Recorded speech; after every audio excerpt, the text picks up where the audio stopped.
వారి నామంలో మన ప్రభువును ప్రియరక్షకుడు త్వరలో రానయ్యున్నటువంటి మన ప్రభు క్రీస్తు వారి నామంలో మీ అందరికీ వందనాలు తెలియజేస్తూ ఉన్నాను. ఈ దినం మరి కొంతమంది స్పెషల్ గెస్ట్స్ మన మధ్య జాయిన్ అయ్యారు. రత్నక్క, రంగనాథ్ అన్న కనిపిస్తా ఉన్నారు స్క్రీన్ మీద. అండ్ అక్క అండ్ అన్న, we welcome you very warmly to this meeting, and we do hope your contribution is going to be very valuable. Fani Ratna, thank you Santi.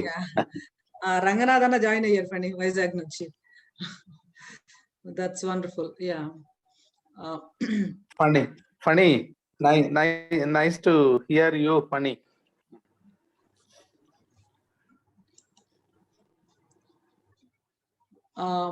Funny and brother Sudhakar and others ఒక important అంటే graduation కోసం బయట ఉన్నారన్నమాట. అందుకోసమని ఈవేళ వాళ్ళు active part దీనిలో తీసుకోవటం లేదు.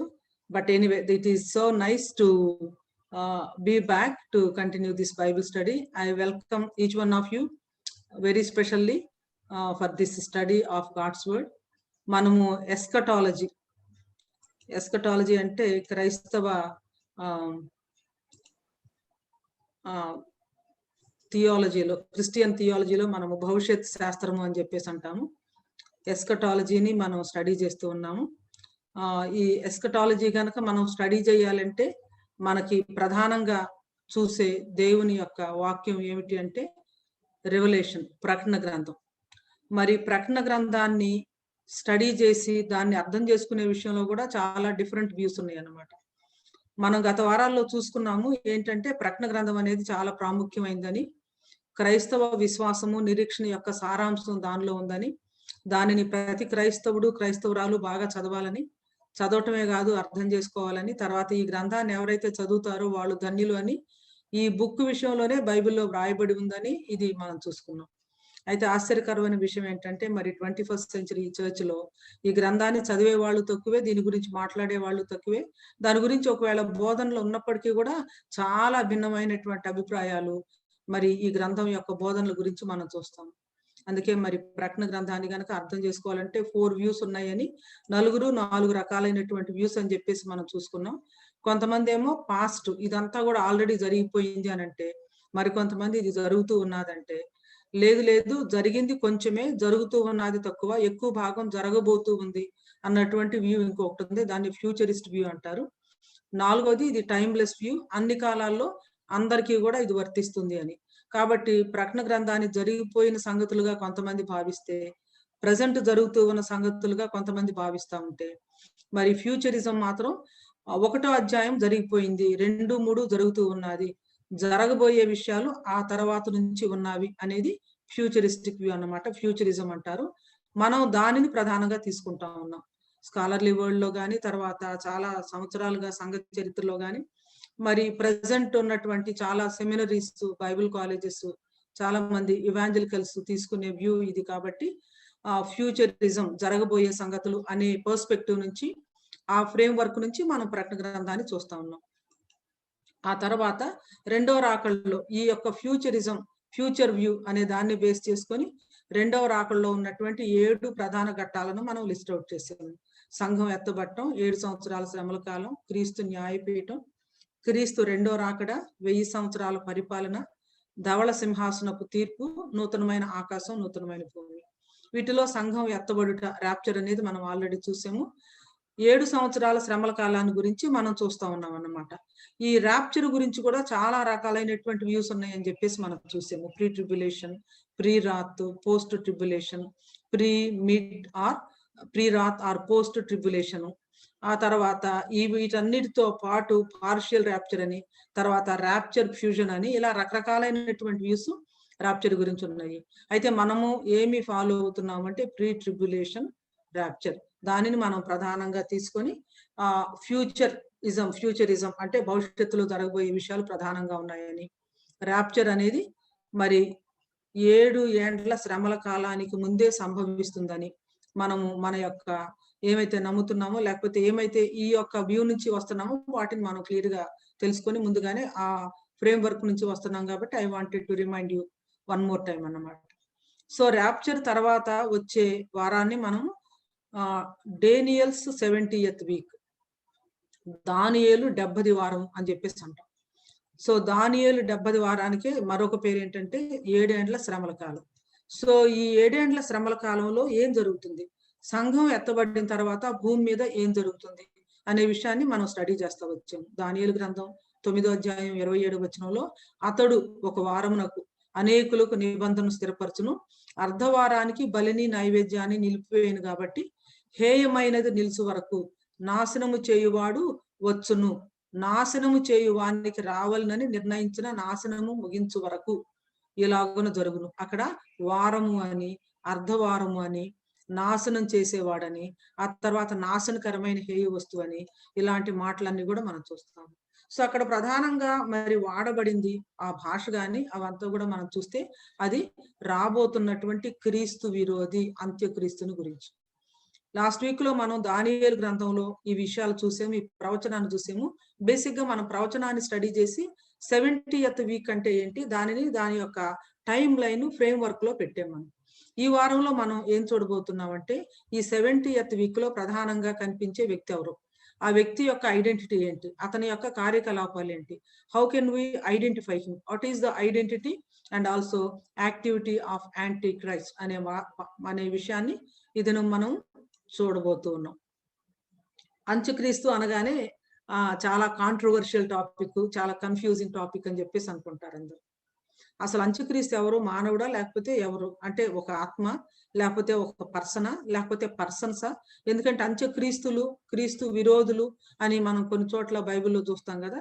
So spirit of anti Christ అంటే ఏంటి, పర్సన్ ఆఫ్ యాంటీ క్రైస్ట్ గురించి దేవుని వాక్యంలో ఎక్కడుంది, ఈ విషయాలన్నింటిని కూడా ఇనిషియల్ ఇదిలోనే మనం ఈ దినం మనం చూడబోయే లేఖన భాగంలోనికి వెళ్ళటానికి ముందు మనం చూసుకుందాం.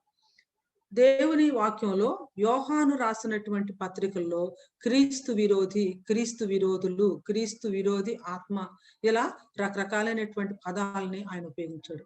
ఒకసారి క్రీస్తు విరోధి అంటారు, ఇంకొకసారి క్రీస్తు విరోధులు అంటారు, మరొకసారి క్రీస్తు విరోధి ఆత్మ అని కూడా అంటారు. ఈ పదాలేంటో మనం కొంచెం చూసి దాని యొక్క కాంటెక్స్ట్ లో వాటి గురించినటువంటి అవగాహన కొంత కలిగిన తర్వాత అప్పుడు అంత్యక్రీస్తు యొక్క ఐడెంటిటీ అండ్ ఆల్సో యాక్టివిటీస్ లోనికి మనం వెళ్దాం. So how should we understand these words antichrist, and also spirit of antichrist? క్రీస్తు విరోధి, క్రీస్తు విరోధులు, క్రీస్తు విరోధి ఆత్మ. ఈ మూడు పదాలు కూడా దేవుని వాక్యంలో యోహాను పత్రికలోనే ఉన్నాయి కాబట్టి ఈ పదాలని వాటి యొక్క సందర్భంలో కొంచెం మనం అర్థం చేసుకున్న తర్వాత మెయిన్ ప్యాసేజ్ లోనికి మనం వెళ్తాం అన్నమాట. ఈ వేళ మనం చూడబోయే ప్రశ్నలు ఏమిటి అంటే under the title identity and also activity of antichrist, activities of antichrist, అంత్యక్రీస్తు ఎవరు, సాతానుకు అంత్యక్రీస్తుకు ఉన్న సంబంధం ఏంటి, అన్హోలీ ట్రినిటీ అపవిత్ర త్రిత్వము అంటే ఏంటి. మనకు త్రిత్వాన్ని గురించినటువంటి సిద్ధాంతం తెలుసు మనకి, కానీ అన్హోలీ ట్రినిటీని గురించి కూడా మనం తెలుసుకోవాలి. తర్వాత అంత్యక్రీస్తు ఏ రీతిగా తాను ప్రత్యక్షపరచుకుంటాడు, అతన్ని ఎలా గుర్తించగలుగుతాము, అతని యొక్క యాక్టివిటీస్ ఏంటి, అతని అంతం ఏంటి, ఇవన్నీ కూడా మనం చూడబోతున్నాం. ఎందుకంటే ఈ 7 ఏండ్ల పరిపాలన అంటే 7 ఏండ్ల శ్రమల కాలం భూమి మీద కనుక మనం తీసుకుంటే మెయిన్ విలన్ అంటే ఇక ఆ 7 ఏండ్ల శ్రమల కాలానికి ప్రధానమైనటువంటి కారణము ఆ 7 ఏండ్ల శ్రమల కాలంలో ఒక విధంగా భూమిని ఏలుతున్నట్లుగా అనిపించేది, ఏలటానికి ప్రయత్నం చేసేది, కంట్రోల్ తీసుకునేది యాంటీ క్రైస్ట్. కాబట్టి ఈ విషయాలన్నీ కూడా మనం తెలుసుకోవాలి. యోహాను సువార్త 2వ అధ్యాయము 18 నుంచి 23 వచనాల్లో కొన్ని అద్భుతమైనటువంటి విషయాలు ఉన్నాయి. ఎవరైనా తెలుగు బైబిల్ ఉంటే ఒకవేళ చదవగలిగితే 18వ వచనం చదువుతారా? ఈ రోజు కోమలా గారు లేరు కాబట్టి I'm requesting someone else's help. ఒకవేళ చదవగలిగితే యోహాను రాసిన మొదటి పత్రిక 2వ అధ్యాయము 18వ వచనం.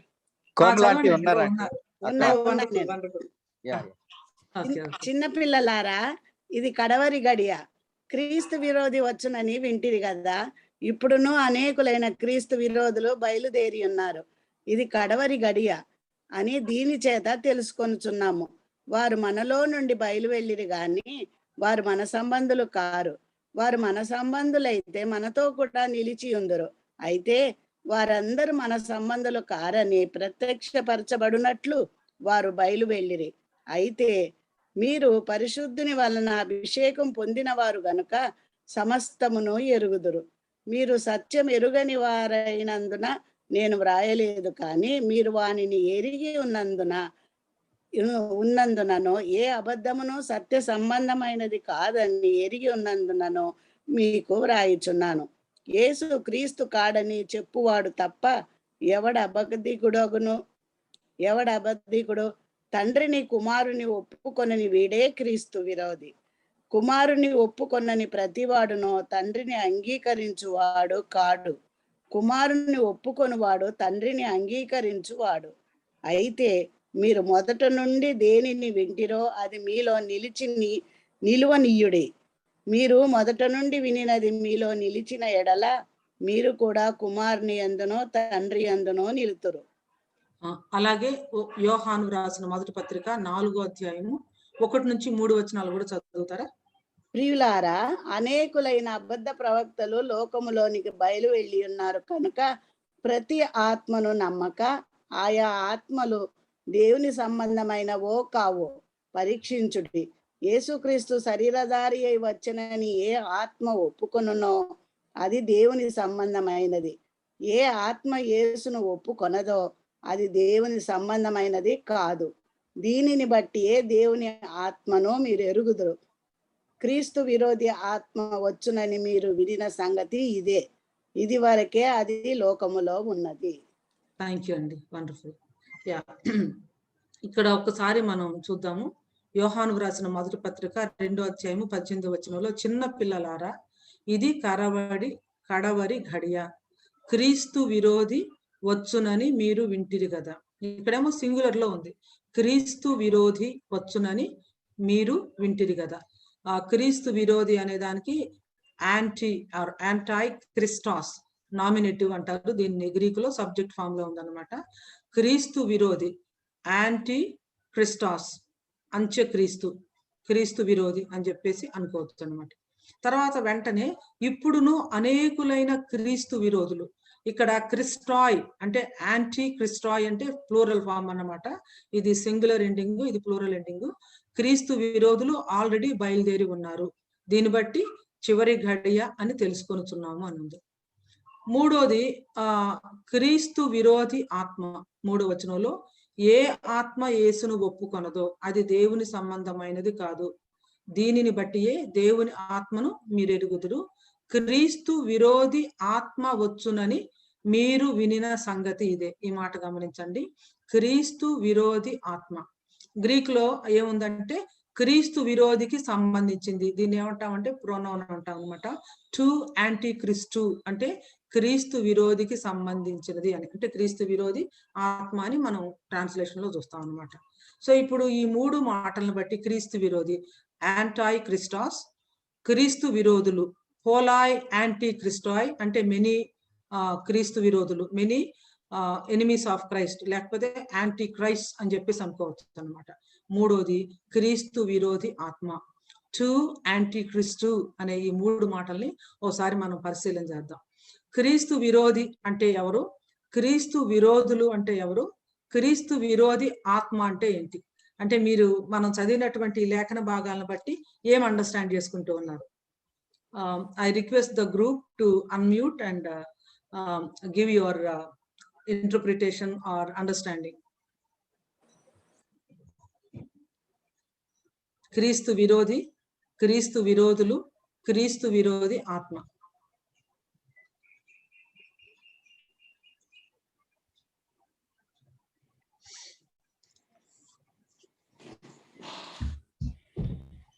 క్రీస్తుని ఒప్పుకున్న వాళ్ళందరూ కూడా క్రీస్తు విరోధులే కదండి. అక్కడే ఉందండి, చాలా కరెక్ట్ గా చెప్పారు. ఎవరైతే క్రీస్తుని ఒప్పుకోరో వారంతా కూడా క్రీస్తు విరోధులే. ఎవరైతే క్రీస్తు శరీరధారిగా వచ్చేయడని నమ్మరో వాళ్ళంతా కూడా క్రీస్తు విరోధులు అని ఉంది. చాలా చక్కగా చెప్పారు, వెరీ గుడ్. యా, క్రీస్తును శరీరధారిగా ఎవరైతే ఒప్పుకోరో వాళ్ళంతా కూడా క్రీస్తు విరోధులు. ఓకే, క్రీస్తు విరోధి చెప్పండి. క్రీస్తు విరోధి ఆత్మ అంటే ఆయన్ని అవలంబించకుండా నిర్లక్ష్యంగా జీవించేవాళ్ళు, దురాత్మ ఉన్నాము. Okay, right. అంటే ఈ క్రీస్తు విరోధుల యొక్క ఆలోచన కానీ లేకపోతే వాళ్ళు ఏదైతే థింక్ చేస్తున్నారో దాన్ని ఫాలో అయ్యేవారని, అంతే కదండి? పైకి అందరితో పాటు మామూలుగా కలిసిపోవచ్చు, కానీ వాళ్ళ హృదయాల్లో మాత్రం దేవునికి విరోధంగా ఉండే తత్వం ఉన్నవాళ్ళు. దేవునికి విరోధంగా ఉండే తత్వం ఉన్నవాళ్ళు. ఓకే.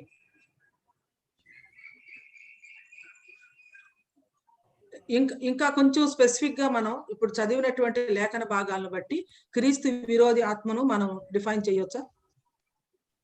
ఏ ఆత్మ యేసును ఒప్పుకొనదో, ఇక్కడ చూసేమో మనం, ఏ ఆత్మ యేసును ఒప్పుకొనదో అది దేవుని సంబంధమైనది కాదు. ఈ కాంటెక్స్ట్ చెప్తున్నారు. శరీరధారి అయి వచ్చాడని నమ్మని వాళ్ళు, యేసుక్రీస్తు శరీరధారి అయి వచ్చినని ఏ ఆత్మ ఒప్పుకుందో అది దేవుని సంబంధం.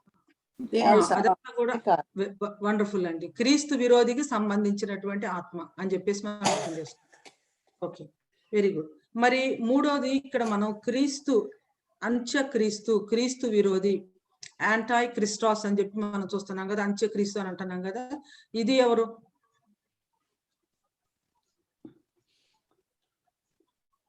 సాతానేమోనండి. వెరీ యాక్చువల్ గా ఒక పర్టికులర్ టైంలో నిజంగానే అంత్యక్రీస్తు లేదా క్రీస్తు విరోధి అనే ఒక వ్యక్తి ప్రత్యక్షం అవుతాడు అనేది మనకు అర్థమవుతాం. క్రీస్తు విరోధులు యేసుక్రీస్తు ప్రభు వారు శరీరధారిగా భూమి మీద రాలేదు అని చెప్తూ వస్తున్నటువంటి వాళ్ళందరూ కూడా ఉన్నారు. వాళ్ళంతా కూడా క్రీస్తు విరోధులే.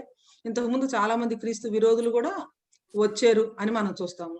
యేసుక్రీస్తు ప్రభు వారు కూడా కొండ మీద, అంటే ఆయన ఒలీవల కొండ మీద ప్రసంగంలో అనేకులు నా పేరట వచ్చి నేనే క్రీస్తునని మిమ్మల్ని మోసపుచ్చుతారని కూడా చెప్పారు కదా క్రీస్తు విరోధులు. ఆ తర్వాత ఆ విధమైనటువంటి అవగాహన, ఆ విధమైనటువంటి యాటిట్యూడ్ ఉన్నటువంటి వాళ్ళంతా కూడా క్రీస్తు విరోధి ఆత్మ కలిగిన వాళ్ళు అని ఉంది. అయితే అసలు క్రీస్తు విరోధి అని నిజంగానే ఒక వ్యక్తి ప్రత్యక్షం అవటం మనం చూస్తాం అన్నమాట. అది కూడా ఉంది. అందుకోసమనే ఈ మూడిటి గురించి మనం ఒకసారి చూద్దాం. యాంటీ క్రైస్ట్ లేదా క్రీస్తు విరోధులు, ఫాల్స్ మెస్సయాస్ ని మనం అనొచ్చు అన్నమాట. యేసుక్రీస్తు ప్రభు వారు మత్తయి 24లో ఏమన్నారంటే, అనేకులు నా పేరట వచ్చి నేనే క్రీస్తునని చెప్పి పలువురిని మోసపరిచెదరు. మనం ఇంతకుముందు చూసాం. వీళ్ళందరూ కూడా ఇంతవరకు చరిత్రలో మరి మేము క్రీస్తులు అని చెప్పేసి సెల్ఫ్ ప్రొక్లెయిమ్డ్ ఇదన్నమాట. ఆ తర్వాత ఏ ఆత్మ యేసును ఒప్పుకొనదో అదే క్రీస్తు విరోధి ఆత్మ. ఆల్రెడీ ఈ లోకంలో అది పనిచేస్తా ఉంది అని మరి యోహాను చెప్పడం మనం చూస్తాం. స్పిరిట్ ఆఫ్ యాంటీ క్రైస్ట్, క్రీస్తు విరోధి ఆత్మ. మూడోదిగా క్రీస్తు విరోధి అనే ఒక వ్యక్తి, మరి తెస్సలోనికైలకు రాసిన పత్రికలో పౌలు గారు చాలా పేర్లు ఉపయోగించాడు. మొట్టమొదట భ్రష్టత్వం, ర్యాప్చర్ అప్పుడు మనం దీన్ని బాగా అనలైజ్ చేసాం ఈ వచనాన్ని. మొట్టమొదట భ్రష్టత్వం సంభవించి నాశన పాత్రుడగు పాప పురుషుడు బయలుపడితేనే గాని వాడు యాంటీ క్రిస్టాస్ అంటే నౌన్ ఫామ్ కి ముందు ఉన్నటువంటి డెఫినెట్ ఆర్టికల్ తో ద యాంటీ క్రైస్ట్ స్పిరిట్ ఉంది. యాంటీ క్రైస్ట్ గా వచ్చినటువంటి వాళ్ళు చాలా మంది ఉన్నారు.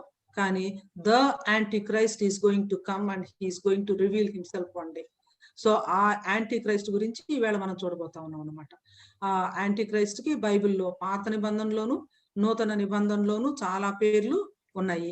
సో ఆ అంత్యక్రీస్తు ఎవరు, అతనికి సాతానుకు ఉన్నటువంటి సంబంధం ఏంటి, తర్వాత అంత్యక్రీస్తు తర్వాత అబద్ధ ప్రవక్త సాతాను, వీళ్ళ ముగ్గురిని కలిపి అన్హోలీ ట్రినిటీ, అపవిత్ర త్రిత్వము అంటారు. ఏ విధంగా వాళ్ళు పనిచేస్తారు, తర్వాత ఏ విధంగా వాళ్ళని అంటే వారి పనులను మనం గుర్తిస్తాము. ఆ తర్వాత అంటే మనం ఉండం సంఘం భూమి మీద మన నమ్మకం ప్రకారం, బట్ ఇప్పుడు మనం సబ్జెక్ట్ గా చదువుతున్నాం కాబట్టి ఇది మనం నేర్చుకుంటాము. Okay right. యాంటై క్రైస్ట్ అంటే అగైన్స్ట్, క్రీస్తు విరోధి లేదా in the place of Christ అంటే క్రీస్తు లాగా, క్రీస్తు వచ్చినట్లుగా, క్రీస్తునే అని చెప్పి వచ్చేటటువంటి వ్యక్తి అని చెప్పేసి మనం అనుకోవచ్చు. మీరు ఆశ్చర్యపోతారు, బైబిల్లో పాత నిబంధనలో ప్రవచన రూపకంగాను నూతన నిబంధనలో చాలా మర్మగర్భంగాను అంత్యక్రీస్తుకి ఎన్ని పేర్లు ఉన్నాయో తెలుసా? 63 పేర్లు ఉన్నాయి. యేసుక్రీస్తు ప్రభు వారికి ఏమో 1000 నామాలు పైన ఉంటే ఆయనకి అంత్యక్రీస్తుకి కూడా మరి చాలా పేర్లు ఉన్నాయి అన్నమాట.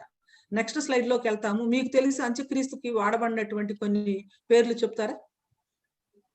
ఎవరైనా చెప్పొచ్చు. అంత్యక్రీస్తుకు బైబిల్లో పాత నిబంధనలో గాని నూతన నిబంధనలో గాని చాలా పేర్లు వ్రాయబడి. ఉదాహరణకి ఇప్పుడు క్రీస్తు విరోధి అన్నాం కదా మనం, నాశన పుత్రుడు అన్నాం కదా, ధర్మ విరోధి, దురాత్మ, Man of lawlessness, son of Man of destruction, lawlessness. Yeah, son of perdition, destruction. son of Very good. destruction, Son of deceiver, destruction, deceiver. beast, Beast. Very good. maybe associated with abomination of desolation. నాశనకరమైనటువంటి హేయ వస్తువు. Rider on white horse, తెల్ల గుర్రం మీద. తెల్ల గుర్రం మీద. నేను Genesis కూడా seed of సాటర్ కింద కూడా అనొచ్చేమో కదా. డెఫినెట్ గా seed of serpent. Serpent Satan అనొచ్చు. తర్వాత సైతాను అనుచరుడు. సైతాను అనుచరుడు. ఓకే. చిన్న కొమ్ము. చిన్న కొమ్ము. Very good. చిన్న కొమ్ము. తేజో నక్షత్రం అనొచ్చా? తేజో నక్షత్రం అనొచ్చండి. తేజో నక్షత్రం. తూరు రాజును గుర్చిన దేవోక్తి అని ఉంటది కదా, అది కూడా డెఫినెట్ గా మరి సాతాను గురించింది. సర్ప సంతానం. సర్ప సంతానం. అవునండి. మరి దానియేలు గ్రంథంలో మనం చూసినప్పుడు ఇష్టం వచ్చినట్టు జరిగించే రాజు, రానున్న అధిపతి రాజు అని కూడా ఉంటది అనమాట. చిన్న కొమ్ము అని కూడా చూస్తాము. ధర్మ విరోధ సంబంధమైన మర్మం అది పనిచేస్తూ ఉంది. అది ఇప్పటికే లోకంలో ఉంది. నాశన పాత్రుడు, పాప పురుషుడు, ధర్మ విరోధి, బీస్ట్, మృగము, ఇలా చాలా పేర్లు ఉన్నాయి అన్నమాట. అయితే ఇప్పుడు మనం ఈ యాంటీ క్రైస్ట్ గురించి మనం వెళ్ళటానికి మునుపు అసలు ముందు అపవిత్ర త్రిత్వం అంటే ఏంటో మనం తెలుసుకుందాం. మనకి త్రిత్వాన్ని గురించి మనం నమ్ముతాం. త్రిత్వ సిద్ధాంతం ఏంటి? What is the Holy Trinity that we believe in? త్రిత్వంలో ఎంతమంది వ్యక్తులు ఉన్నారు? పరిశుద్ధాత్మ కదా. ఓకే అండి. తండ్రి, కుమార, పరిశుద్ధాత్మలు ఉన్నారు. సో తండ్రి, కుమార, పరిశుద్ధాత్మలకి ఉన్నటువంటి ఆ రిలేషన్షిప్ ని, త్రిత్వంలో తండ్రి, కుమార, పరిశుద్ధాత్మల మధ్య ఉన్నటువంటి రిలేషన్షిప్ ని మనం ఎలా అర్థం చేసుకుంటాము? ముగ్గురు ఏకమని అనుకుంటాం. ముగ్గురు దేవుడు, ముగ్గురు ఏకమే. Very good. ఇంకా అది సూటిగా చెప్పాలంటే ఒక మంచు కరిగిపోతే నీరు అవుద్ది, నీరు ఆవిరైపోద్ది. ఈ మూడు ఒకటే, ఒక రూపమే. అవి మూడు రూపాల్లో ఉంది మన మధ్య. త్రిత్వానికి చక్కని ఇల్లస్ట్రేషన్ ఇచ్చారు. ఇంకా అంటే త్రిత్వాన్ని ఇన్ రిలేషన్ టు హ్యుమానిటీ, అంటే మానవులకు సంబంధించి మానవులతో రిలేషన్షిప్, ఆయన యొక్క కార్యాలను వర్కౌట్ చేసే విధానంలో దీన్ని ఏమంటామంటే ఇంత ఎకానమీ ఆఫ్ సాల్వేషన్ అంటాం అన్నమాట. అంటే దేవుని యొక్క రక్షణ ప్రణాళికలో తండ్రి, కుమారుడు, పరిశుద్ధాత్మ మనతో ఎలా రిలేట్ చేసుకుంటారు? క్రీస్తు నేను తండ్రి పని మీద ఉన్నాను, తండ్రి నేను ఏకమై ఉన్నాను అని చెప్పు, నేను వెళ్ళిపోతున్నాను, పరిశుద్ధాత్మని మీకు పంపుతున్నాను అన్నాడు. ఈ మూడు దగ్గరే ఉన్నాయి కదా. వండర్ఫుల్ అండి. అవును. ఇది కూడా కావచ్చు కదండి, మన వాక్యము దేవుడే వాక్యం, అది కూడా ఉంటుంది కదా. జాన్ లో చాప్టర్ 1 లో ఫస్ట్ లో రాస్తారు. మన విశ్వాసం అని అనుకుంటున్నాను నేను. ఓకే అండి. మనము మనిషిని చేద్దాం, మనము మన రూపంలో మనిషిని చేయాలని మనము అనే మాట వాడతాడు ఆది కాండం. ఏకమై ఉన్నారు. they have different functionalities అండి. ఫంక్షనాలిటీస్ వేరే ఉన్నాయి. Very good. by our faith in Christ, తర్వాత దేవుని గ్రేస్, గాడ్స్ గ్రేస్, తండ్రి అయిన దేవుని యొక్క గ్రేస్, కృప వలన మన క్రీస్తునందు ఉన్న మన విశ్వాసం వలన మనం రక్షింపబడతాము. ఆ తర్వాత పరిశుద్ధాత్మ మనలో ఇన్వెల్ చేస్తుంది. when we are declared righteous, Holy Ghost will dwell in us. మనతో ఓకే, రైట్. ఇది ఒకసారి చూడండి. అపవాది లేదా అంటే ఆది సర్పము అని కూడా అనొచ్చు అన్నమాట. ఏన్షియంట్ సర్పెంట్ అని కూడా అనొచ్చు అన్నమాట. అపవాది లేదా ఘట సర్పము, లేకపోతే సాతాను. అనేది మనకి రైమ్ కలిసిందని అపవాది అని పెట్టాను. అపవాది, అంత్యక్రీస్తు, అబద్ధ ప్రవక్త. సో త్రిత్వాన్ని గురించి మనం ఆలోచించినప్పుడు తండ్రి అయిన దేవుడు లోకాన్ని ప్రేమించి రక్షించడానికి కుమారుడైన యేసుక్రీస్తుని పంపించారు. కుమారుడైనటువంటి యేసుక్రీస్తు ప్రభువారు మరి లోకాన్ని ప్రేమించి సిలువలో వారి కోసం తను తాను అర్పించుకొని మరణించాడు.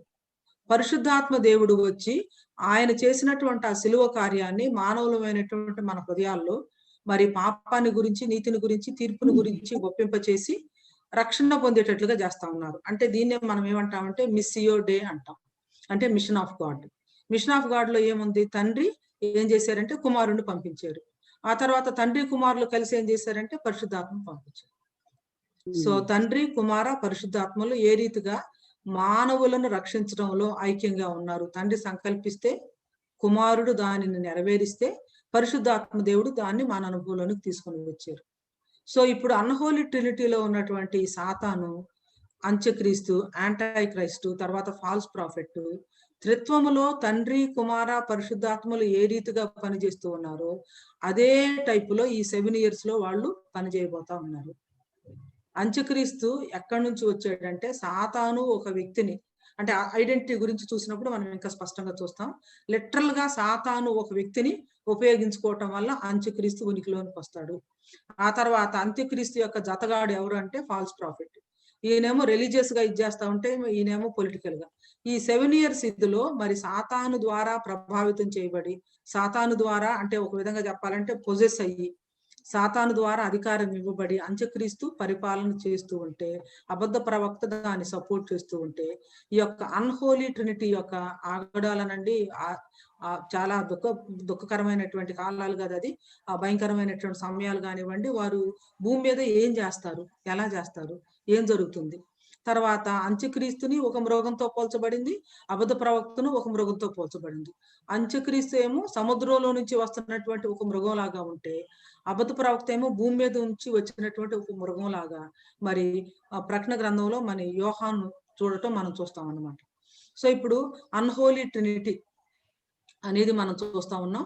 మరి తండ్రి అయినటువంటి దేవుడు, ఆ తర్వాత కుమారుడు అయినటువంటి దేవుడు, పరిశుద్ధాత్మ దేవుడు. తండ్రి కుమారుడిని పంపించడం, తండ్రి కుమారులు కలిసి పరిశుద్ధాత్మను పంపడం, మనుషులను రక్షించడానికి. సాతాను అంత్యక్రీస్తుని ప్రధానమైనటువంటి ఆయుధంగా మరి 7 years ఇదిలో కొంతకాలం పరిపాలన చేయటానికి వాడుకోవటం. ఈ అంత్యక్రీస్తుకి మరి రిలీజియస్ కౌంటర్ పార్ట్ గా ఫాల్స్ ప్రాఫిట్ రావడం. అయితే ఈ type of Antichrist spirit గాని, అబద్ధమైనటువంటి ప్రవక్తలు గాని ముందు నుంచి కూడా ఉన్నారు. అయితే చివరిలో మాత్రం ది యాంటీ క్రైస్ట్ రావటము, ద ఫాల్స్ ప్రాఫిట్ అంటే అంత్యక్రీస్తు యొక్క ఆ రిలీజియస్ కౌంటర్ పార్ట్ అయినటువంటి అబద్ధ ప్రవక్త రావటం చూస్తాం అన్నమాట. అది మరి అన్హోలీ ట్రినిటీగా చూసుకోవచ్చు. త్రిత్వంలో తండ్రి, కుమార, పరిశుద్ధాత్మలు ఏ రీతిగా ఉన్నారో అలాగే అన్హోలీ అపవిత్రమైనటువంటి త్రిత్వంలో అపవాది, అంత్యక్రీస్తు, అబద్ధ ప్రవక్త ఉన్నారు అనేది అర్థమవుతుంది. సరే, క్రీస్తుకి అంత్యక్రీస్తుకి ఉన్నటువంటి కొన్ని మరి కంప్లీట్ ఆపోజిట్స్ అన్నమాట. అంటే క్రీస్తు ఏదైతే అయి ఉన్నాడో దానికి కరెక్ట్ ఆపోజిట్ ఏ విధంగా అంత్యక్రీస్తు చేస్తాడో ఒకసారి మనం చూద్దాం. చూసిన తర్వాత అప్పుడు అబద్ధ ప్రవక్త గురించి కూడా మనం మాట్లాడి ప్రకటన గ్రంథంలో ఉన్నటువంటి 13వ అధ్యాయంలో ఈ విషయాలు, ఐడెంటిటీ మరియు మరి యాక్టివిటీస్ సంబంధించినటువంటి ఇంకా కొన్ని విషయాలు చూద్దాం. యేసుక్రీస్తు ప్రభు వారు ఏం చేశారంటే తను తాను తగ్గించుకున్నారు. సాతాను ఏం చేస్తున్నాడు అంటే అంత్యక్రీస్తు ఏం చేస్తున్నాడు? తను తాను హెచ్చించుకుంటా ఉన్నాడు. యేసుక్రీస్తు ప్రభు వారేమో to serve and to save, రక్షించడానికి, తర్వాత మరి మనుష్య కుమారుడు రక్షించడానికి, పాప పరిహార క్రైదనంగా తన ప్రాణాన్ని అర్పించడానికి, అనేకులకు సేవ చేయడానికి వచ్చాడని చెప్పేసి ఉందన్నమాట. అంత్యక్రీస్తు దేనికి వస్తాడు అంటే డామినేట్ చేయడానికి, డిస్ట్రాయ్ చేయడానికి వస్తాడు. తర్వాత దేవుని చిత్తాన్ని మరి జరిగించడం కోసం యేసుక్రీస్తు ప్రభు వారు వచ్చారు. సో అంత్యక్రీస్తు ఎందుకు వస్తున్నాడంటే తన సొంత చిత్తం అంటే దాన్ని జరిగించుకోవటం కోసం.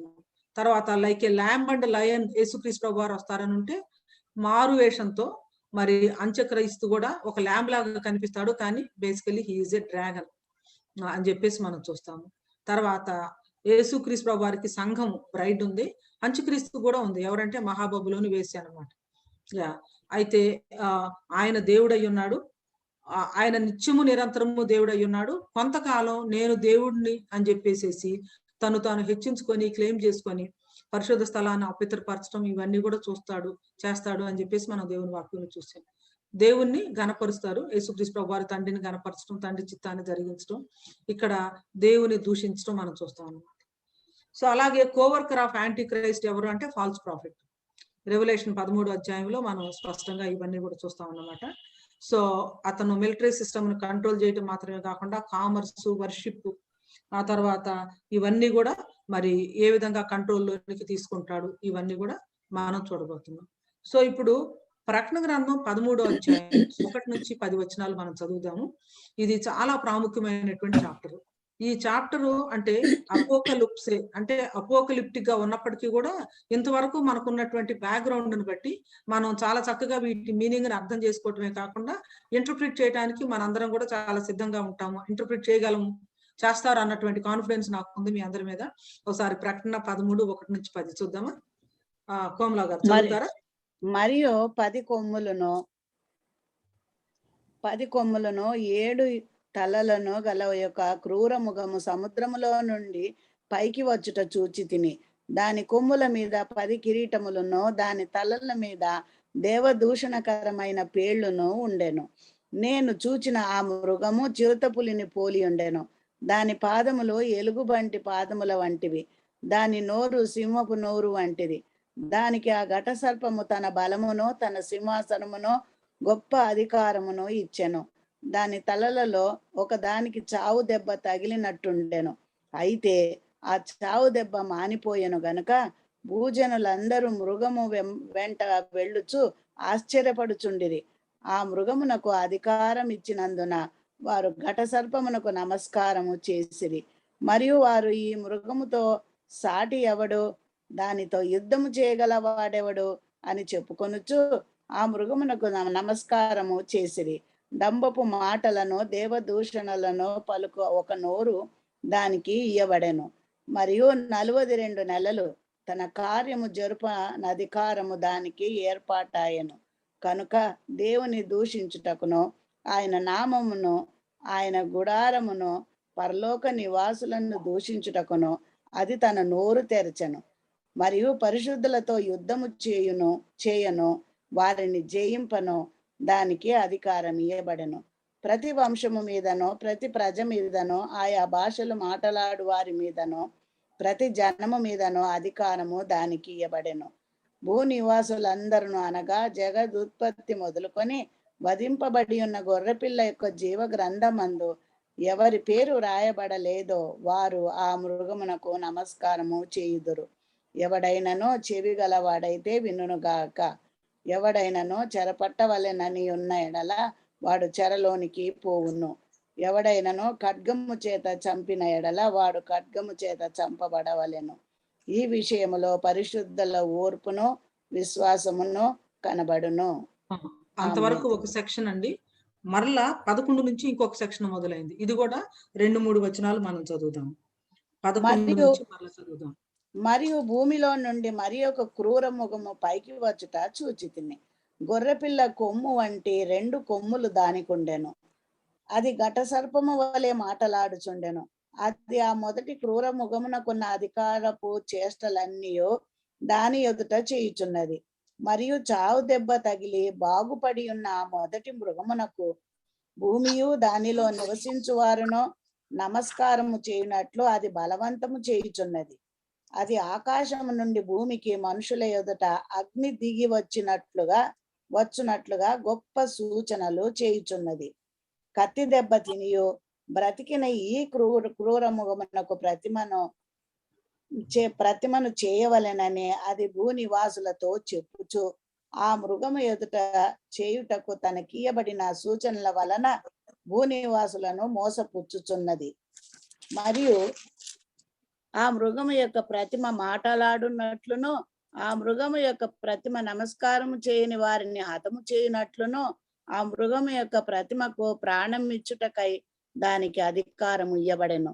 కాగా కొద్దివారు గాని, గొప్పవారు గాని, ధనికులు గాని, దరిద్రులు గాని, స్వతంత్రులు గాని, దాసులు గాని అందరూ తమ కుడి చేతి మీదనైనను తమ నొసటి అందైనను ముద్ర వేయించుకొనున్నట్లు ఆ ముద్ర అనగా ఆ మృగము పేరైనను దాని పేరిట సంఖ్య అయినను గలవాడు తప్ప క్రయ విక్రయములు చేయుటకు మరి ఎవనికి అధికారము లేకుండునట్లును అది వారిని బలవంతము చేయుచున్నది. బుద్ధి గలవాడు మృగం యొక్క సంఖ్యను లెక్కింపనిమ్ము. అది ఒక మనుషుని సంఖ్యయే. ఆ సంఖ్య 666. ఇందులో జ్ఞానము కలదు. థ్యాంక్ యూ అండి. ఈ 18 వచనాలని మనం గనక అర్థం చేసుకుంటే కరెక్ట్ గా అన్హోలీ ట్రినిటీని మనం అండర్స్టాండ్ చేసుకోవటం మాత్రమే కాకుండా అన్హోలీ ట్రినిటీలో ఉన్నటువంటి ముగ్గురు వ్యక్తులు, వాళ్ళ పనులు, మరి ముఖ్యంగా ఈ యొక్క 7 ఏండ్ల శ్రమల కాలంలో వాళ్ళు ఏం చేస్తారు, అంత్యక్రీస్తు యొక్క ఐడెంటిటీ అండ్ ఆల్సో యాక్టివిటీస్ ఇక్కడ మనకి కరెక్ట్ గా అర్థమవుతా ఉంటాయి అన్నమాట. ఈ భాగాన్ని ఒకవేళ మరలా మీరు కొంచెం టైం తీసుకొని చదవాలన్నా కూడా ఇంకోసారి మీరు చదవచ్చు. అయితే కొన్ని మంచి ప్రశ్నల రూపంలో దీనిలో ఉన్నటువంటి విషయాలను ఒకదాని తర్వాత ఒకటి మనం బయటకు తీసుకుని వచ్చి అంత్యక్రీస్తు యొక్క ఐడెంటిటీ, అతని యొక్క యాక్టివిటీస్ మనం చూద్దాం. అయితే దానికంటే ఈ ప్యాసేజ్ లోనికి వెళ్ళటానికి మునుపు సాధారణంగా మరి అంత్యక్రీస్తు అనగానే ఎక్కడి నుంచి వస్తాడని అనుకుంటున్నారు మీరు, లేకపోతే ఎవరు అంటే ఏ విధంగా ఉంటాడని చెప్పేసి మీ యొక్క ఆలోచన? ఎందుకంటే చాలా మంది అంత్యక్రీస్తు గురించి చాలా రకరకాలైనటువంటి విషయాలు మీరు వినుంటారు కదా. What is your understanding of Antichrist so far? అంటే ఇంతవరకు మీకున్నటువంటి అవగాహన బట్టి అంత్యక్రీస్తు ఎక్కడి నుంచి వస్తాడు, ఏ విధంగా ఉంటాడు, ఏ విధంగా ఆయన యొక్క పనులు ఉంటాయి అనేది మీకు ఇంతవరకు ఉన్నటువంటి కామన్ అండర్స్టాండింగ్ నుంచి ఎవరైనా షేర్ చేస్తారా? This is what I'm thinking. జనములలో నుండే వస్తాడండి. జనముల్లో నుంచే వస్తాడు. Very good. ప్రజల్లో నుంచే వస్తాడు. ప్రజల్లో నుంచి ఆకాశం నుంచి ఏమి రాడు. శాంతి గారు చెప్పండి. సాతాను చేత పంపబడినవాడండి. సాతాను చేత పంపబడినవాడు. వెరీ గుడ్ అండి. ఇంకా సాతాను చేత పంపబడినవాడు అంటానికి ఇంకా కొన్ని మాటలు కూడా ఇక్కడ మనం చూస్తున్నాం కదా ప్యాసేజ్ లో. ఇంకేమైనా కనిపిస్తున్నాయా వేరే పదాలు? మనకి ఫస్ట్ వర్స్ లో క్రూర మృగము సముద్రంలో నుండి పైకి వచ్చి చూస్తున్నాయి అంటే నేను అనుకున్నాను జెంటైల్ లీడర్ అని చెప్పి అనుకున్నాను అక్క.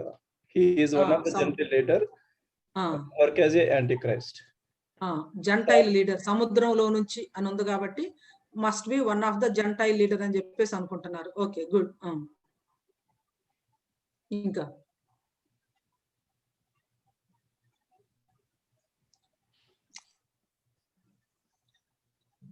మానవుడు అనేది మనకి క్లియర్ గా తెలుస్తుంది. మంచి లీడర్, స్ట్రాంగ్ లీడర్ అని చెప్పేసి అర్థమవుతుంది. అక్క యాక్చువల్ గా జకరియా 11 లో he has one eye and his right hand is withered అని ఉంటది. అండ్ దాన్నే ఈ మధ్యలో సెలబ్రిటీస్ చాలా మంది ఒక వన్ ఐ క్లోజ్ చేసి చూపిస్తున్నారు సింబల్ లాగా. అండ్ రైట్ హ్యాండ్ అంటే ఈ గోట్ సింబల్ హ్యాండ్ తో చేస్తున్నారు.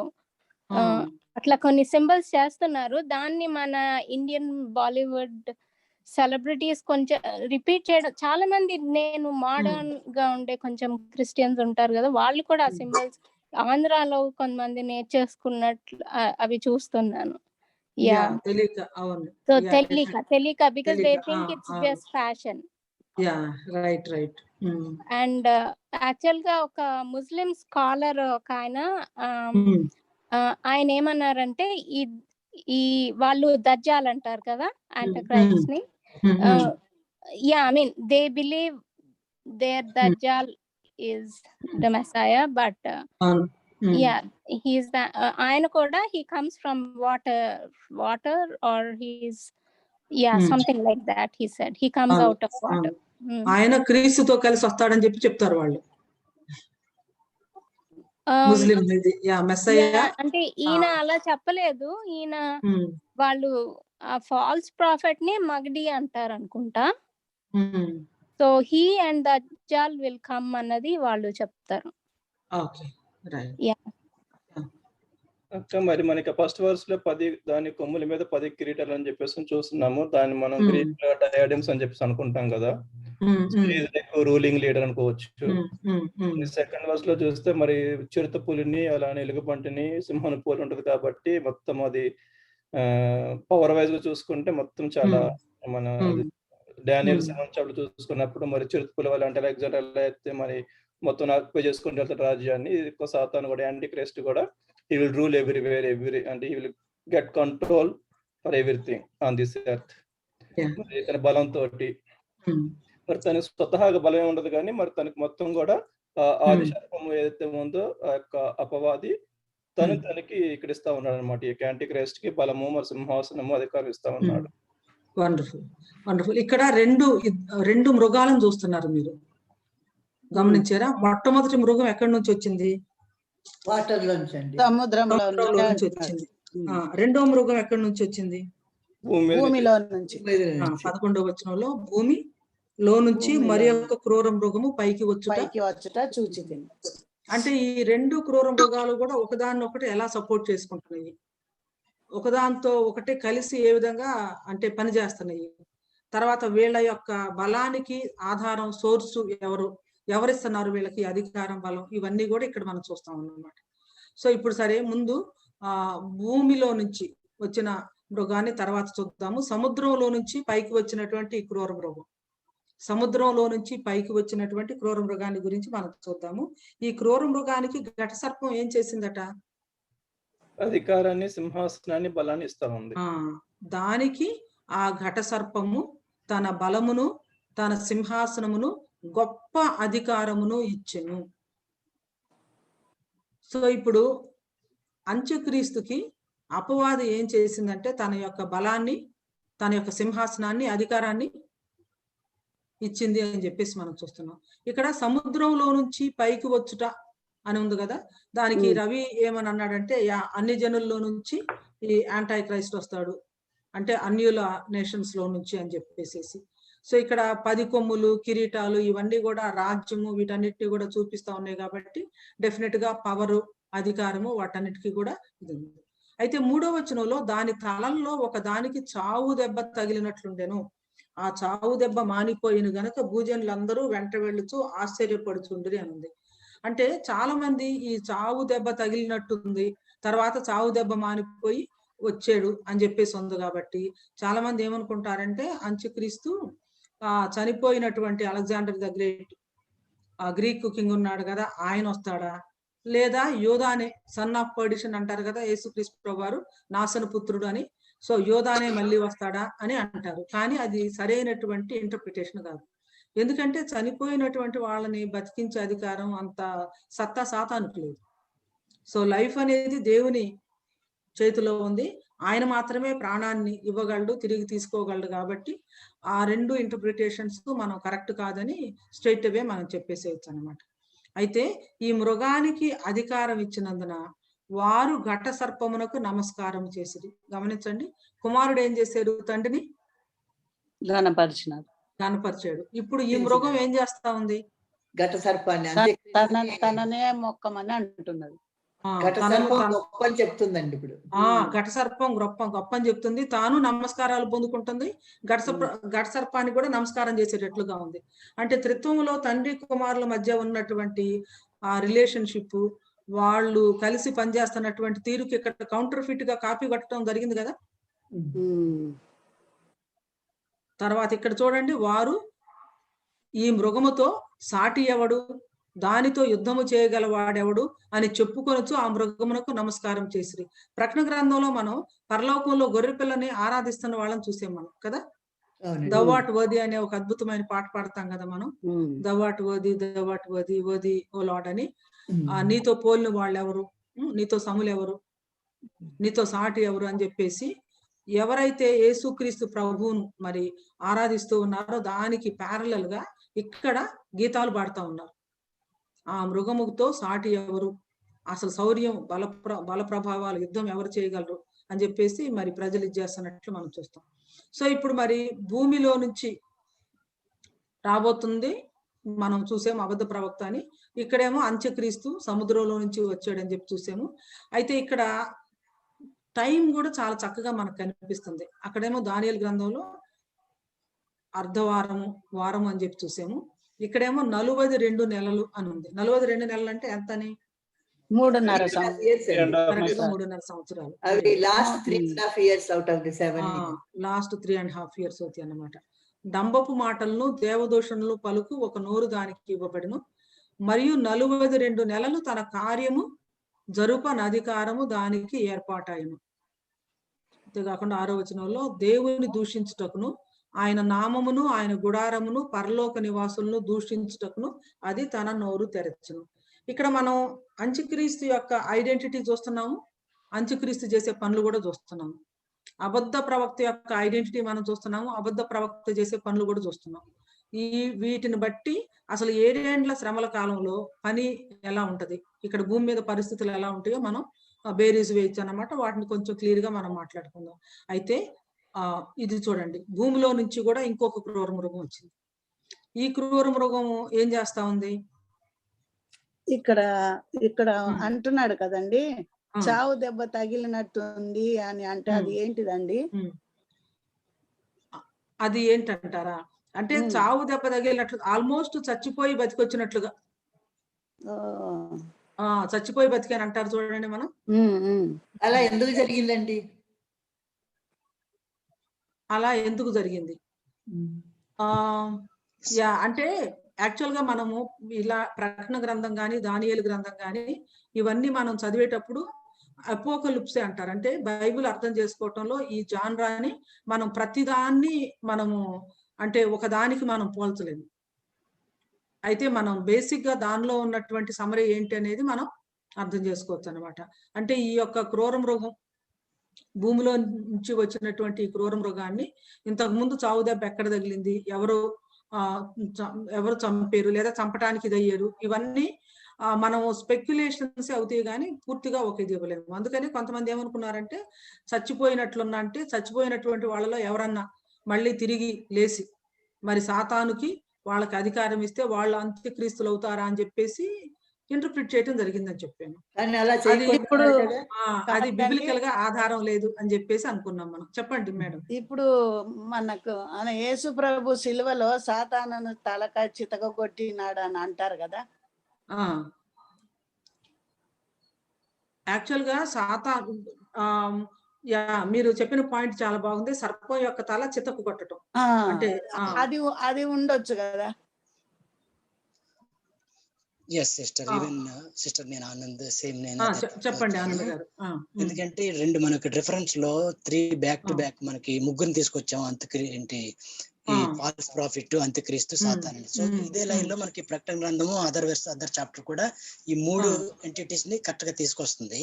సో మన సిస్టర్ చెప్పినట్టు నేను కూడా అదే థాట్ ప్రజెంట్. ఇప్పుడు అది చావు దెబ్బ తిన్నది యేసు ప్రభు సిలువలో మరణంతో చావు దెబ్బ తిన్నది కానీ because of the human again disobedience తెలిసి కూడా దేవుడు వచ్చాడని, ఆ డిజోబీడియన్స్ వల్ల దేని వల్ల so it could able to recover అంటే స్ట్రెంగ్త్ అండ్ మళ్ళీ పుల్ అని ఆ విధంగా just because we don't have the clue here.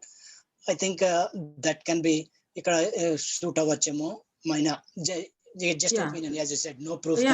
Definitely అండి. ఇంకా కొంచెం ముందుకు వస్తే ఇంకొకటి కూడా ఉంది, అది కూడా మనం చూద్దాము. అప్పుడు మనం we can decide. And right now మీరిద్దరు చెప్పిన దాన్ని కూడా నేను చాలా వ్యాలిడ్ పాయింట్స్ గా నేను తీసుకుంటా ఉన్నానండి. ఇంకా కొంచెం ముందుకు వచ్చి దాన్ని కూడా మనం చూద్దాము. ఓకే, అది ఆ మొదటి క్రూర మృగమునకున్న అధికారపు చేష్టలన్నయు దాని ఎదుట చేయుచున్నది, మరియు చావు దెబ్బ తగిలి బాగుపడి ఉన్న ఆ మొదటి మృగమునకు భూమియు దానిలో నివసించు వారందరూ అధికారం అంటే ఆరాధించాలని చెప్పేసి చేస్తా ఉందని. తర్వాత 13-14 వచనాలు చూడండి ఒకసారి. అది ఆకాశం నుండి భూమికి మనుషుల ఎదుట అగ్ని దిగి వచ్చినట్టుగా గొప్ప సూచనలు చేయుచున్నది. కత్తి దెబ్బ తినియో బ్రతికిన ఈ క్రూర మృగమునకు ప్రతిమను చేయవలెనని అది భూనివాసులతో చెప్పుచు ఆ మృగము ఎదుట చేయుటకు తనకీయబడిన సూచనల వలన భూనివాసులను మోసపుచ్చుచున్నది. ఇక్కడ ఏం అర్థమవుతుంది 13-14 వచనాలు? ఏ క్రూర మృగం చెప్పండి. అంత్యక్రీస్తుని దేవుడితో సమానం చేసి మనుషులకి నమస్కారం చేయాలని అంటుందండి. అని ఎవరు ప్రేరేపిస్తున్నారు?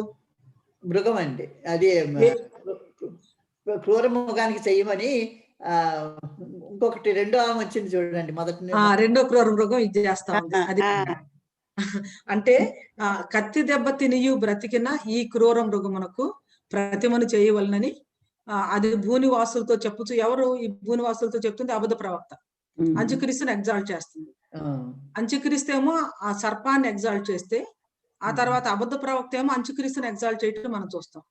ఇప్పుడు నేను ఎందుకు దాన్ని సాతానుకు మనకి సిలువలో చాలా అంటే యేసుక్రీస్తు ప్రభు వారు మరణించినప్పుడు చాలా పెద్ద బ్లో, ఎందుకంటే సర్పం తల చితగొట్టడం జరిగింది.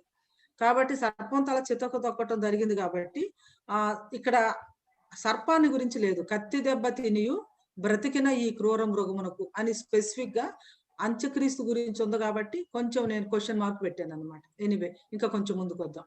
ఆ మృగము ఎదుట చేయుటకు తనకి ఇవ్వబడిన సూచనల వలన భూనివాసుల్లో మోసపుచ్చుతున్నది.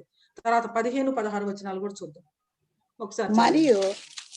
మరియు ఆ మృగము యొక్క ప్రతిమ మాటలాడునట్లును ఆ మృగము యొక్క ప్రతిమకు నమస్కారము చేయని వారిని హతము చేయునట్లును ఆ మృగము యొక్క ప్రతిమకు ప్రాణం ఇచ్చుటకై దానికి అధికారం ఇయ్యబడెను. ఇక్కడ చదవండి 16 కూడా చదవండి. కాగా కొద్దివారు గాని గొప్పవారు గాని ధనికులు గాని దరిద్రులు గాని స్వతంత్రులు గాని దాసులు గాని అందరును తమ కుడి చేతి మీదనైనను తమ నొసటి ఎందైనను ముద్ర వేయించుకొనున్నట్లును ఆ ముద్ర అనగా ఆ మృగము పేరైనను దాని పేరిట సంఖ్య అయినను గలవాడు తప్ప క్రయ విక్రయములు చేయుటకు మరి ఎవనికి అధికారము లేకుండునట్లు అది వారిని బలవంతము చేయుచున్నది. Okay, very good.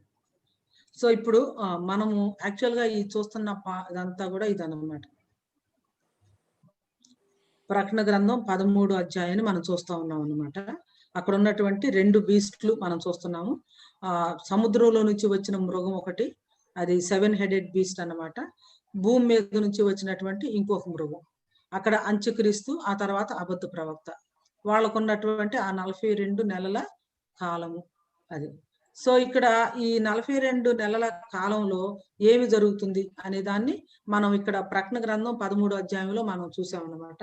సో ఇప్పుడు చాలా అద్భుతాలు చేస్తా ఉన్నారు వీళ్ళు. ఏమింట అద్భుతాలు చేయటమే కాకుండా మనుషులందరూ కూడా ఆరాధించేటట్లు బలవంతం చేయటం కూడా జరుగుతుంది. ఇక్కడ ఏం జరుగుతుంది యాక్చువల్ గా ప్రకటన గ్రంథం 13 అధ్యాయంలో మనకి ఇక్కడ సాతాను ఎక్కువ కనిపించట్లేదు, అంటే అపవాది కనిపించట్లేదు. ప్రధానంగా 2 మృగాలు, భూమి మీద నుంచి వచ్చిన ఒక మృగము, తర్వాత సముద్రంలో నుంచి వచ్చినటువంటి ఒక మృగము మాట్లాడుతుంది కదా, మాట్లాడుతుంది. ఇప్పుడు ప్రతిమ చేసింది నుంచి వచ్చిన మృగానిక అండి? ఎవరైతే సముద్రంలో నుంచి వచ్చాడో ఆ యొక్క మృగం యొక్క ప్రతిమను చేసి తర్వాత దాన్ని ఆరాధించాలని చెప్పేసి ఇంకొక మృగం, అంటే ఎక్కడి నుంచి మన భూమి మీద వచ్చినటువంటి మృగం బలవంతం చేస్తా ఉంది. అదే కదా మనం చదివేము. అదన్నమాట, మాట్లాడుతుంది ఆ ప్రతిమ. ఇక్కడ మెయిన్ టూ థింగ్స్ ఉన్నాయి ఇక్కడ. ఏమో పరిశుద్ధులతో ఫైట్ చేసి పరిశుద్ధులను చంపేస్తూ ఉంది ఇక్కడ, ఫాల్స్ ప్రాఫిట్ వచ్చేసి. సెకండ్ ఏమో అందరిని, భూ నివాసుల్ని, అంటే ఇక్కడ ఉన్న వాళ్ళందరినీ కూడా జీవగ్రంథం ఎవరి పేరు వాళ్ళందరూ కూడా ఆ యొక్క ఫస్ట్ యాంటీక్రైస్ట్ కి నమస్కారం చేయాలని చెప్పేసి వాళ్ళ వైపు తిప్పేస్తా ఉంది. అవి నమ్మటానికి ఇది అగ్నిని కూడా ఆకాశం నుంచి అగ్ని తెప్పించడము, చాలా మహత్కార్యాలు, చాలా మిరాకిల్ చేస్తూ ఉందన్నమాట. అది సో ఈ రోజున ఫాల్స్ ప్రాఫిట్స్ చాలా అద్భుతాలు చేయటం కూడా మనం చూస్తున్నాం కదా, అసలు దానికంటే ముందుగానే. ప్రతి ఉనికి ఘట సర్పం ద్వారానే వీళ్ళకి ప్రతి చిన్న అధికారం కూడా అది నేర్పిస్తుంది. ప్రతి చిన్న పని అది చేయిస్తుంది వీళ్ళతో. తోలుబొమ్మలా పప్పెట్ షో లాగా ఆడిస్తుంది అంతే. ఘట సర్పం పెద్దదమే అంతా. ఒకవేళ మిఖాయేల్ దూత ఏమన్నా ఇంటర్ఫియర్ అయ్యి దెబ్బ కొట్టిందేమో నాకు అనుమానం. అయినా సరే మొత్తం సైతానే వీళ్ళిద్దరికి కూడా ఏం చేయాలన్నా సరే, అది సముద్రంలో దూకు, భూమిలోంచి ఎలాగన్నారా ఏ పనన్నా చెయ్యి, అది నేర్పుడే అంత.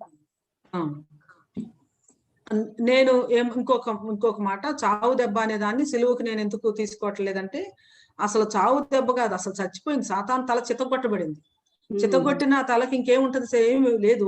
మనం ఆల్రెడీ వర్క్ చేస్తున్నది విక్టరీ గ్రౌండ్ నుంచి, బలం లేదు. తల చితికిపోయినటువంటి సర్పానికి ఏముంటది, తోక ఆడిస్తుంది అంతే. ఎందుకంటే యేసుక్రీస్తు ప్రభువు వారు సాతానును తల చితగొట్టేది. ఇంకా పేతురు రాసిన పత్రికలో సమాధాన కర్తయ్యగు దేవుడు సాతానును శీఘ్రముగా మీ కాళ్ళ ఎదుట తొక్కించును అని ఉంటది అన్నమాట. కానీ ఈ సాతాను దేవుని చేత పైనుంచి తోసివేయబడింది కదండి పరలోకంలో, దానికి స్థానం. అవునండి, చితక కొట్టబడితే అది అక్కడ అలాగే అంటే చితక కొట్టబట్టం అంటే అండి, యేసుక్రీస్తు ప్రభు వారు సిలువలో ఉన్నప్పుడు ఆయన నిన్ను తల మీద కొట్టును, నీవు ఆయన మడి మీద కొట్టుదు అని ఉంది కదండి. సిలువలో జరిగింది ఇది. యేసుక్రీస్తు ప్రభు వారు సిలువలో ఏం చేశారంటే సర్పం యొక్క తలను చితగొట్టేశారు. అంటే ఏంటంటే లిటరల్ గా ఏంటి మీనింగ్ ఏంటి? లిటరల్ గా అంటే సాతానుకు ఉన్నటువంటి అధికారం ఏంటి? మరణం, అంతే కదా. పాపము ద్వారా లేకుండా చేశారా? పాపము ద్వారా మరణం వచ్చింది కాబట్టి మరణం యొక్క తాళపు చెవులు ఎవరి దగ్గర ఉన్నాయంటే సాతాను దగ్గర. కానీ దేవుడి దగ్గరికి వచ్చాయండి. ఆయన చెరగా కొనిపోయినప్పుడు సిలువలో మరణించిన తర్వాత ప్రకటన గ్రంథం మొట్టమొదటి అధ్యాయం ఒకసారి మనం చూద్దామండి. అక్కడ మరణపు దావీదు తాళపు చెవులు ఒకసారి చూద్దాము. 1:18 చదువుతారా? యోహాను 1:18. నేను మొదటి వాడను కడపటి వాడను జీవించు వాడను, మృతుడనైతిని గాని ఇదిగో యుగ యుగములు సజీవుడనై ఉన్నాను, మరియు మరణము యొక్క పాతాళ లోకము యొక్క తాళపు చెవులు నా స్వాధీనములో ఉన్నవి. చూసారండి. అందుకనే ఈ హే ప్రభు యేసు అనే పాటలో మాసిలమణ గారు ఏమంటారంటే ఖాళీ సమాధిలో మరణమును ఖైదీగా చేసిన నీవే కదా అంటారు. అసలు ఎంత అద్భుతమైన మాట అండి అది. అంటే మరణాన్ని రమ్మనమని సమాధి వరకు తీసుకొని వెళ్ళి నీట్ గా మరణంతో జయించి ఖాళీ సమాధిలో మరణాన్ని బంధించి నీట్ గా ప్రభు బయటకు వచ్చారు. సో సిలువలో ఆయన చేసినటువంటి కార్యము చాలా ఘనమైనటువంటి కార్యం. పేతురు రాసిన పత్రిక సమాధానకర్తయగు దేవుడు సాతానుని మీ కాళ్ళ కింద శీఘ్రముగా చితుకు ద్రొక్కించును అని ఉంటుందండి. అది కూడా ఒకసారి చూస్తే బాగుంటది. నాకు రిఫరెన్స్ కరెక్ట్ గా సమాధానకర్తయగు దేవుడు సాతానును మీ పాదముల క్రింద శీఘ్రముగా చితుకు ద్రొక్కించును అని ఉంటుంది అనమాట. యేసుక్రీస్తు ప్రభు వారు సాతానును చితుకు దొక్కేశారు. ఇంకా మన వంతే మిగిలింది అనమాట. అయినా దానికి మన మీద అధికారం ఎలాగొచ్చిందండి? ఇప్పుడు ఎట్లా వచ్చిందంటేనండి మనం ఇస్తా ఉన్నాం అనమాట. ఇప్పుడు చెప్పిన దానికి రోమా 16:20 చెప్పండి. రోమా 16:20 చదవండి. Very good. చదువుతారా? రోమా 16:20 చదువుతా.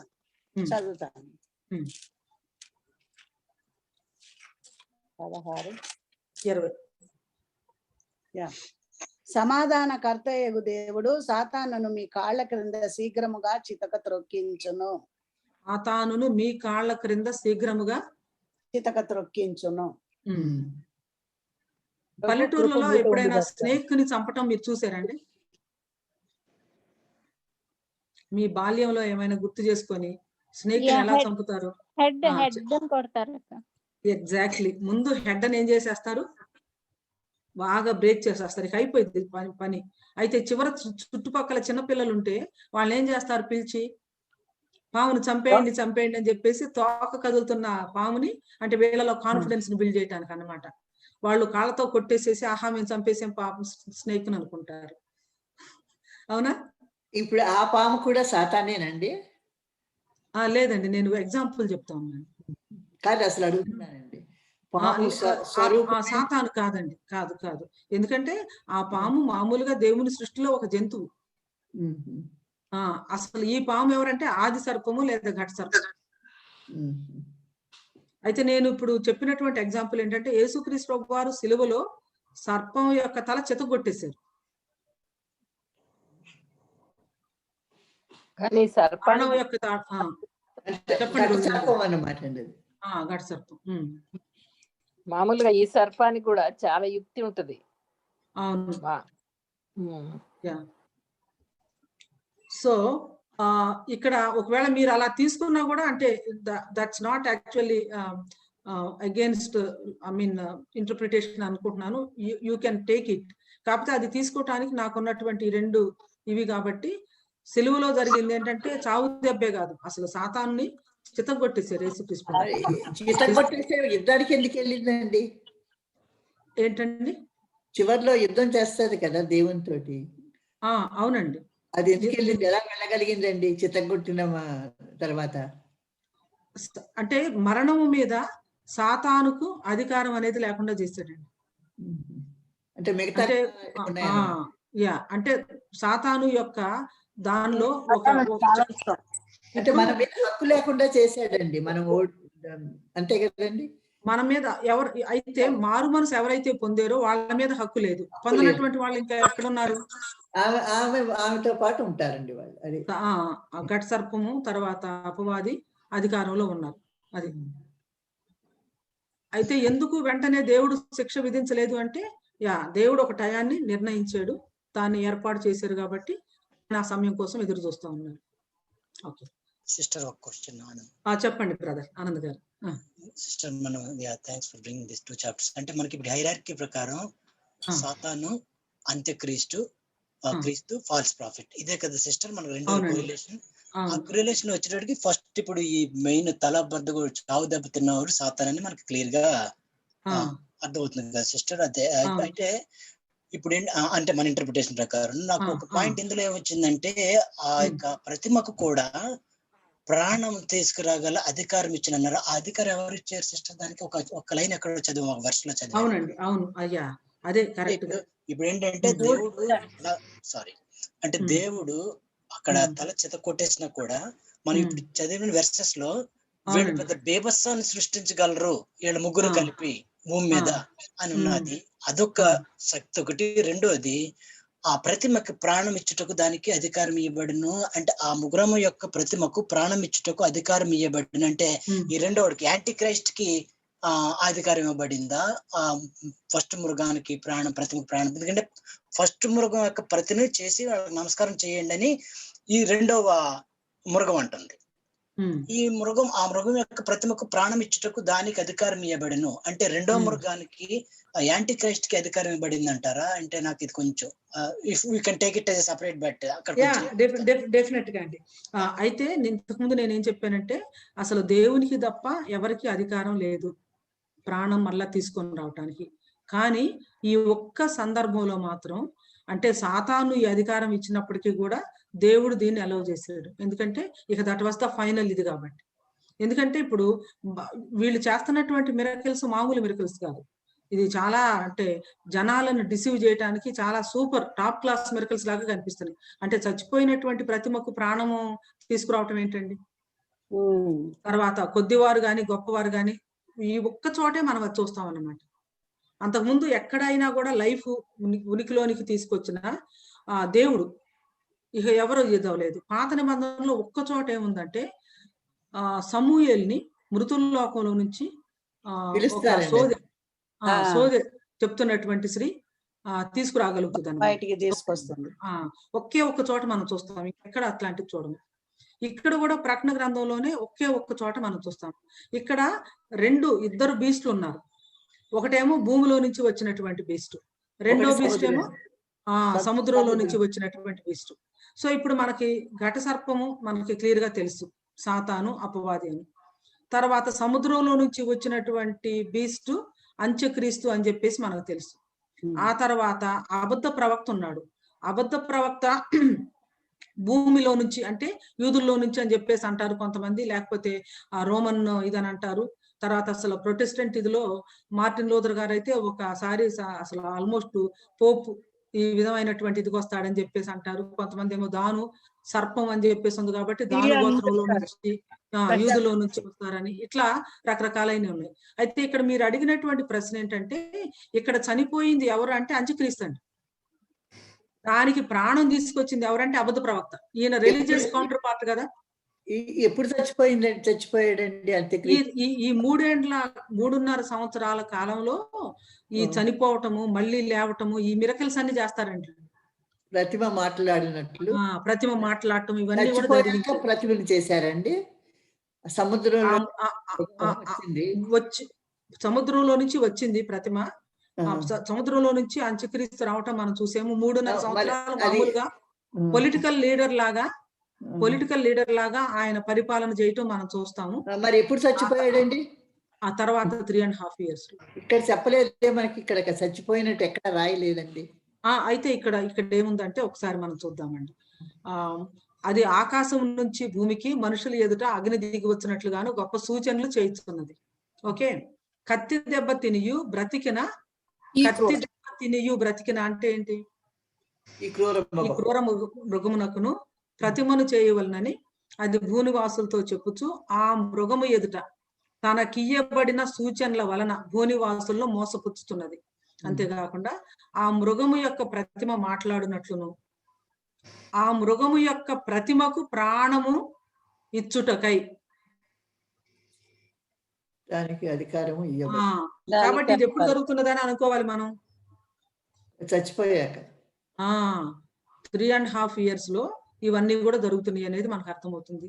ఈ విధమైనటువంటి సూచనలు ఇవన్నీ కూడా ఎక్కడి నుంచి వస్తుంది అధికారం? సాతాను నుంచి వస్తుంది. ఘటసర్పం నుంచి వస్తుంది. కానీ ఈ ఒక్క పర్టికులర్ టైంలోనే దేవుడు దీన్ని అలౌ చేశాడు అనేది నేను చెప్తున్నాను.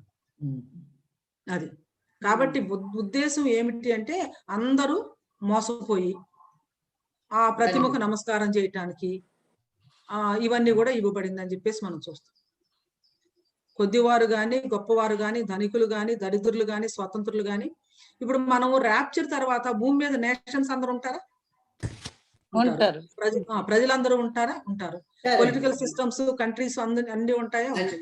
పొలిటికల్ లీడర్ గా అంత్యక్రీస్తు వచ్చి మరి మెస్సయ్యాగా, ఎకనామిక్ మెస్సయ్యానో, మెడికల్ మెస్సయ్యానో, లేకపోతే కరోనా అసలు భూమి మీద నుంచి లేకుండా చేస్తానో, లేకపోతే బెయిల్అవుట్ ఇస్తానో, ఇక వి డు నాట్ నో. ఎందుకంటే మనం చూస్తున్నాం కదా, 1 world order, తర్వాత న్యూ వరల్డ్ ఆర్డర్, ఇవన్నీ కూడా మనం వింటా ఉన్నాం కదా. సో పొలిటికల్ లీడర్ గానేమో ప్రత్యక్షం అవుతాడు యాంటీ క్రైస్ట్.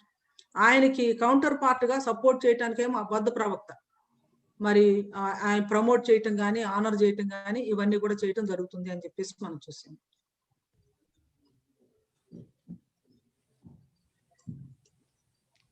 అయితే ఇప్పుడు క్రీస్తు విరోధి కార్యకలాపాల్లో సో ఒకటి అధికార వ్యవస్థ. రెవల్యూషన్ 17వ అధ్యాయము 12వ వచనాన్ని ఒకసారి మనం చూద్దాం. ప్రకటన గ్రంథం 17వ అధ్యాయము 12వ వచనం. నీవు చూచిన ఆ 10 కొమ్ములు 10 మంది రాజులు, వారు ఇది వరకు రాజ్యమును పొందలేదు కానీ ఒక గడియ క్రూర మృగముతో కూడా రాజుల వలె అధికారము పొందుదురు. క్రూర మృగముతో కూడా అంటే ఈయన ఒక కూటమిని ఏర్పాటు చేసుకుంటాడు, రాజ్యాన్ని హస్తగతం చేసుకుంటాడు, మొత్తాన్ని కూడా 1 world order, new world order కింద తీసుకుని వస్తాడు అనేది మనకు అర్థమవుతుంది. ఓకే, నంబర్ 1 అది. రెండోది ఏంటంటే ఇశ్రాయేలుతో నిబంధన చేస్తాడు. అంత్యక్రీస్తు పరిపాలనలో మెయిన్ టార్గెట్ ఏంటి అంటే ఇశ్రాయేలీల్ని కంప్లీట్ గా నాశనం చేయటం. ఎందుకంటే మనకి ఆది కాండం నుంచి కూడా అదే మనం చూస్తాము. కయ్యను, ఆ తర్వాత కయ్యన్ తర్వాత నిమ్రోదు, తర్వాత వచ్చినటువంటి మరి ఫరో, ఇక ఇవంతా కూడా మనం చూస్తే ఇశ్రాయేలుని నాశనం చేయటానికి ఈ 13వ అధ్యాయానికంటే ముందు, అంటే మనం ప్రకటన గ్రంథంలో చూసినటువంటి 13వ అధ్యాయానికంటే ముందు 12వ అధ్యాయంలో కూడా ఇశ్రాయేలు ఏ విధంగా ఒక ప్రవచన రూపకంగా ఎట్లా ఉందంటే ఒక బిడ్డ అన్నట్లుగా ఉంటే ఆమెను మింగాలని చెప్పేసి ఘట సర్పం ఏ రీతిగా ఇదవుతుందో మనం చూస్తాం. ఒకసారి ప్రకటన 12 తీస్తారా? ప్రకటన 12 అప్పుడు 2, 3 వచనాలు. అప్పుడు పరలోకమందు ఒక గొప్ప సూచన కనబడెను. అదేదనగా సూర్యుని ధరించుకునే ఒక స్త్రీ, ఆమె పాదముల క్రింద చంద్రుడును, శిరస్సు మీద 12 నక్షత్రముల కిరీటమును ఉండెను. ఆమె గర్భిణి అయి ప్రసవ వేదన పడుచు ఆ నొప్పులకు కేకలు వేయిచుండెను. అంతటా పరలోకమందు ఇంకొక సూచన కనబడెను. ఇదిగో ఎర్రని మహాఘట సర్పము, దానికి 7 తలలను 10 కొమ్ములను ఉండెను. దాని తలల మీద 7 కిరీటములుండెను. దాని తోక ఆకాశ నక్షత్రములలో 3వ భాగము నీడ్చి వాటి భూమి మీద పాడవేసెను. కననై ఉన్న ఆ స్త్రీ కనగానే ఆమె శిశువును రింగి వేయవలెనని ఆ ఘట సర్పము స్త్రీ ఎదుట నిలుచుండెను. సమస్త జనములను ఇనుప దండముతో ఏలనై ఉన్న ఒక మగ శిశువును ఆమె కనగా, ఆమె శిశువు దేవుని యొద్ద నుండి ఆయన సింహాసనం వద్దకు కొనిపోబడెను. ఆ స్త్రీ అరణ్యమునకు పారిపోయెను. అచ్చట వారు 1260 దినములు ఆమెను పోషింపవలనని దేవుడు ఆమెకు ఒక స్థలము సిద్ధపరిచి ఉంచెను. ఓకే, యా, అదే. అందుకని అపోకలిప్స్ అని మనం ఇది చేసేటప్పుడు ఏది ప్రధానంగా మనం తీసుకోవాలి అనేది మనం చెప్తా ఉన్నాం కదా. ఇక్కడ కూడా మనం చూస్తే యాక్చువల్ గా ఈ స్త్రీ ఎవరు అంటే ఇశ్రాయేల్ అనే అనుకోవచ్చు అనమాట. ఇశ్రాయేల్ నుంచి ఇనుప దండంతో రాబోతున్నటువంటి యేసుక్రీస్తు ప్రభువారు అక్కడ రావటం, తర్వాత జ్యూస్ ని ఏ విధంగా ఏం చేయటం, తర్వాత అసలు హాలోకాస్ట్ అంటే హిట్లర్ టైంలో ఈ యొక్క కేకలు ఉన్నాయి చూసారా, అవి సృష్టి ప్రారంభం నుంచి కూడా, పాపం ప్రవేశించిన దగ్గర నుంచి కూడా ఇవి వింటానే ఉన్నాం. ఇక అల్టిమేట్ గా ఇక పరాకాష్ఠకు యుద్ధం వస్తా ఉన్నటువంటి టైంలో ఏం జరుగుతుందో కూడా మనం చూస్తాం. సో అంత్యక్రీస్తు మొట్టమొదటి 3.5 సంవత్సరాలేమో ప్రపంచం మొత్తాన్ని కంట్రోల్ చేసి మరి వాళ్ళతో మరి పరిపాలన చేస్తూ చాలా మెస్ అయ్యాను, ఇక నేను I'm going to rule you, I'm going to establish అన్నట్లుగా ఇచ్చేస్తాడు. ఇక నెక్స్ట్ 3.5 years లో జ్యూస్ ని ఏం చేసి సంపూర్ణంగా వాళ్ళని నాశనం చేయటానికి పూనుకుంటాడు. అందుకని అర్ధవారం తర్వాత ఏం చేస్తాడంటే బలిని నైవేద్యాన్ని నిలిపివేస్తాడు. హేయమైనది నిలుచు వరకు నాశనం చేయువాడు వచ్చును గనుక నాశనం చేయువానికి రావాలని నిర్ణయించిన నాశనము ముగించు వరకు ఇలా జరుగును. లాస్ట్ వీక్ లో చూసుకున్నాం కదా, 3.5 సంవత్సరాల తర్వాత యెరూషలేం దేవాలయంలో ఏం చేస్తారు. దాని తర్వాత మరి జూదులకు ఏ రకంగా భయంకరమైనటువంటి శ్రమ మొదలవుతుంది. అలాంటి టైంలో కూడా దేవుడు వారిని ఏ రీతిగా కాపాడతారు. ఇక్కడ అరణ్యమునకు కొనుక్కోబడును అని కూడా మనం చూస్తాం కదా, ఎట్లా how God is going to protect few people అనేది మనం ఇక్కడ చూస్తాం అన్నమాట. తర్వాత ఈమె యొక్క జతగాడు ఎవరు అంటే అబద్ధ ప్రవక్త. తర్వాత అతని గుర్తు 666 ముద్ర. సో ఇప్పుడు మనం ప్రకటన గ్రంథం 13ని ప్రధానంగా మనం తీసుకున్నాము. 2 మృగాలను మనం చూసాము. అంటే భూమిలో నుంచి వచ్చిన ఒక మృగము, తర్వాత సముద్రంలో నుంచి వచ్చిన ఒక మృగం. సముద్రంలో నుంచి వచ్చినటువంటి ఒక మృగమే మనం ఏమనుకున్నామంటే అంత్యక్రీస్తు అనుకున్నాము. భూమి మీద నుంచి వచ్చినటువంటి మృగము అబద్ధ ప్రవక్త అనుకున్నాము. ఈ 7 ఏళ్ల పరిపాలనలో ప్రధానంగా రాజ్యమే లేదు. ఎవరు అంటే సాతాను, అపవాది, అంత్యక్రీస్తు, అబద్ధ ప్రవక్త. 3.5 సంవత్సరాలు, మొట్టమొదటి 3.5 సంవత్సరాలు ప్రపంచం మొత్తాన్ని కూడా ఒక నియంతగా, ఒక నాయకుడుగా మరి మొత్తాన్ని ఇచ్చేస్తాడు అని చెప్పేసి మనం చూస్తాము. కానీ చాలా మంది ఏమంటారంటే డెఫినెట్ గా 3.5 years లో కూడా పీస్ఫుల్ గా ఏమీ ఉండదు. పరిస్థితులు చాలా దారుణంగానే ఉంటాయి. ఎందుకంటే ఇంతకుముందు మనం చూసాం కదా, ఈ 7 సంవత్సరాల కాలంలో ఏం జరుగుతాయి అంటే ఆ ఉగ్రత పాత్రలు కానీ, ఆ తర్వాత బూరలు కానీ, ఆ ముద్రలు విప్పినప్పుడు జరిగేటటువంటి ఇవన్నీ కూడా ఉంటాయి. కాబట్టి మనం మత్తయి సువార్త 24వ అధ్యాయంలో ఏమైతే చూస్తామో అవన్నీ కూడా ఇంకా చాలా ఎక్కువ రెట్లు. ఇప్పుడు ఏవైతే తెగుళ్ళు, సునామీలు, వరదలు, తర్వాత ఫైర్స్ ఇలాంటివి అన్ని మనం ఏమైతే ఇప్పుడు చూస్తున్నామో వీటికంటే ఇంకా చాలా ఎక్కువ రెట్లు ఇవి మనం చూస్తాము. అంతేకాకుండా భూమి మీద ఉన్నటువంటి ప్రజలు చాలా మంది నశించిపోతారు. అంటే ఆల్మోస్ట్ 2/3 చనిపోతారు అని కూడా మనం దేవుని వాక్యంలో చాలా, అంటే ప్రకటన గ్రంథంలోను తర్వాత జకర్యా గ్రంథంలో కూడా చూస్తాం అన్నమాట. అయితే లాస్ట్ 3.5 years లో మాత్రం చాలా కఠినమైనటువంటి పరిస్థితి. మెయిన్ గా టార్గెట్ చేసేది ఇస్రాయేల్ని అని చెప్పేసి అనుకున్నాం. మనం చూసినటువంటి భాగాన్ని బట్టి ఈవేళ మనం 3 పాయింట్స్ చూసాము. యాంటీ క్రైస్ట్ యొక్క ఐడెంటిటీ ఎవరు, అంత్యక్రీస్తు ఎవరు, అతని యొక్క యాక్టివిటీస్ ఏంటి, తర్వాత అన్హోలీ ట్రినిటీ ఏంటి, ఈ 3 చూసాము. ఏమైనా క్వశ్చన్స్ ఉన్నాయా వీటి మీద? మనం ఇవాళ వరకు చూసుకున్న దాని మీద ఏమైనా ప్రశ్నలు ఉన్నాయా? సిస్టర్ వచ్చి కమింగ్ సెషన్స్ లో 666 ఏమైనా కవర్ చేస్తున్నారా సిస్టర్? 666 నెక్స్ట్ కవర్ చేస్తానండి. అబద్ధ ప్రవక్త తర్వాత ముద్ర అక్కడికి వస్తుంది కాబట్టి నెక్స్ట్ వీక్ అబద్ధ ప్రవక్త మీద ఇంకెక్కువ తీసుకుందాం అనుకుంటున్నాను. ఇవాళ యాంటీ క్రైస్ట్ మీద మెయిన్ గా ఫోకస్ పెట్టాం కదా. ఈ మృగాన్ని ముందే మృగం చచ్చిపోయిందా అండి, మళ్ళీ పుట్టిందా? యాక్చువల్ గా ఏమంటారంటే అండి, ఈ 7 సంవత్సరాల శ్రమల కాలంలో ఒక పర్టికులర్ పాయింట్ లో అంత్యక్రీస్తు చనిపోవటం, మళ్ళీ లేవటం, ఇంత అద్భుతం జరిగేసరికి ఇంకా ఈయన నిజంగా దేవుడే అన్నటువంటి భ్రమ ప్రజలు కలిగించేసేసి ఇంకా ఎక్కువ మోసం చేయటం జరుగుతుందని చెప్తారన్నమాట. అది అందుకని ప్రతిమ మళ్ళీ చేయబడి ప్రతిమే మృగం అవుతుంది అన్నమాట. అంతేనా? ప్రకటన 11లో ఉంటది చూడండి, ఇద్దరు ప్రవక్తలు మరలా. అది ఎవరంటారు? ఏలియా ఒకరు, తర్వాత హానోక్ ఒకరు కదండి. ఏలియా, హానోక్ అని కొంతమంది అంటారండి. వాళ్ళిద్దరూ మరణం చూడకుండా కొనిపోబడ్డారు కాబట్టి. కొంతమంది ఏమో ఏలియా, మోషే అంటారు. చనిపోయాడు కదండి. మోషే చనిపోయాడు కాబట్టి హానోకే ఉండొచ్చు. ఎందుకంటే రక్త మాంసములు దేవుని రాజ్యమును స్వతంత్రించుకొనవు అని పౌలు రాస్తాడు కదండి. అవునండి, అవును. కాబట్టి వీళ్ళిద్దరికి రక్త మాంసంతో పోయినారు వీళ్ళిద్దరు పైకి, కాబట్టి వాళ్ళే రావాలి. ఏలియా, ఆ తర్వాత హనోకు అని చెప్పేసి అంటారు. ఇక్కడ ఉన్నటువంటి కార్యాలను బట్టి కనుక చూస్తే మోషే చేసినటువంటి పనులు కనిపిస్తున్నాయి కాబట్టి ఏలియా మోషే అని చెప్పేసి కొంతమంది అంటారు. సో ఏలియా హనోకు అనుకోవటానికే ఎక్కువ ఆధారం ఉందని చెప్పేసి మనం చెప్పుకోవచ్చు. తర్వాత మనం ఇంకా 144 మంది యూదుల్లో నుంచి వచ్చిన వాళ్ళు, ఇవన్నీ కూడా నెక్స్ట్ వీక్ మనం చూద్దాం అన్నమాట. ఇవాళ అంచుక్రీస్తు మీద నేను ఫోకస్ పెట్టాలని అనుకున్నాను. అది అందుకోసం అని చెప్పేసి అప్లికేషన్ పాయింట్ ఒక్కటే I would like to share from my side అమ్మా. అన్నా చెప్పండి మీరు. As per Paul's understanding about Antichrist, అంటే మనం జాన్ అండర్స్టాండింగ్ లో చూసిన Antichrist as a final person అని, ఆయన అనుచరులు Antichrist plural and the spirit of Antichrist, ఈ మూడు చూసాం కాబట్టి పాల్ అండర్స్టాండింగ్ లో తెస్సలోనిక పత్రిక 2వ అధ్యాయంలో చూసినప్పుడు 2 చెప్తాడు అనమాట.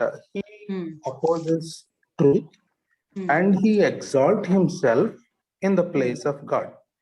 అంటే మన ప్రజెంట్ సినారియోలో కూడా who ever opposes the truth means the Christ himself, whoever opposes the truth, the tendency in opposing the truth and also the tendency to exalt ourselves in the place of God, is it not the spirit of Antichrist in our own scenario, in our own churches? Definitely. Are we not supposed to identify, is there any spirit of Antichrist in me? Is there anything that I am exalting in the place of God? Maybe there may be an occasion where మన యొక్క enthusiasm లో కానీ లేకుంటే దేవునికి చెందాల్సిన ఘనత మహిమ కొన్నిసార్లు మనం ఆపాదించుకోవటం, is it not the spirit of antichrist? Definite గా. So that's what we need to recognize. Wonderful అన్న. Yeah, thank you for the wonderful insight.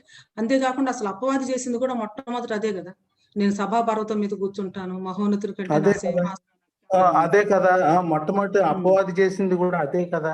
So this is constantly మనలో ఉండే అవకాశం ఉంటది కాబట్టి, so the Antichrist are the manifestation of this the provoking of this spirit, Satan, so ఈ Antichrist spirit లో manifest అవుతుంది కాబట్టి we need to be very careful. అది డెఫినెట్ గా. సో ఒక దేవుడు మనల్ని హెచ్చించే కొద్దీ, చెప్పండి, దేవుడు మనల్ని హెచ్చించే కొద్దీ let's not take the place of God. Arrogance కానీ ప్రైడ్ కానీ లేకుండా చూడటం అనేది మనకు అప్లికేషన్. రెండోది ఏంటంటే, so in any means let's not go against the truth and let's not mute ourselves when there is when there is untruth. Exactly అన్న. Okay, thank you. Wonderful అన్న. అలాగే అబద్ధ ప్రవక్త ఏం చేస్తున్నాడు, దాని నుంచి కూడా మన అప్లికేషన్ ఇంకొకళ్ళు ఎవరైనా షేర్ చేస్తే బాగుంటుంది.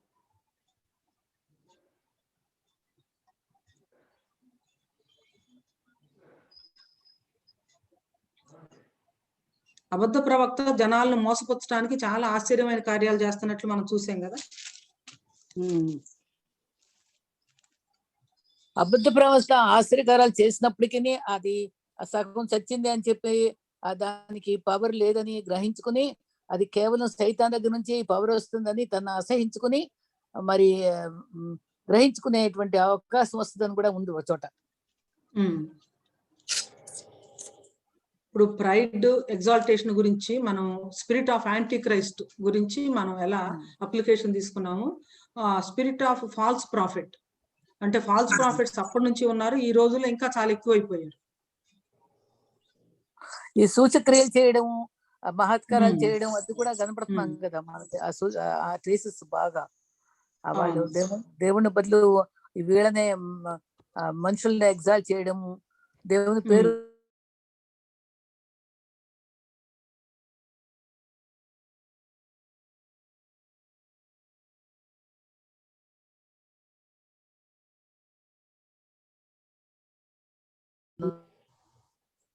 అంటే సూచనలను బట్టి మనం మిరకల్స్ ని బట్టి నమ్మకుండా అది వాక్యానుసారమైన సూచన కాదా అన్నది మనం దేవుని వాక్యానికి సరిపోతుందా లేదా వాక్యానుసారమా కాదా అన్నది మనం చెక్ చేసుకోవాల్సిన ఆవశ్యకత ఎంతో ఉందండి. ప్రతి సూచక్రియను చూసి దేవుడు చేశాడని మటుకు మనం నమ్మకూడదు. ఆ విజ్ఞత మనకి ఇవ్వడానికి దేవుని మనం అడగాలి కూడా, ప్రార్థన చేయాలి. ఆ డిజైన్మెంట్ మనకి రావాలి.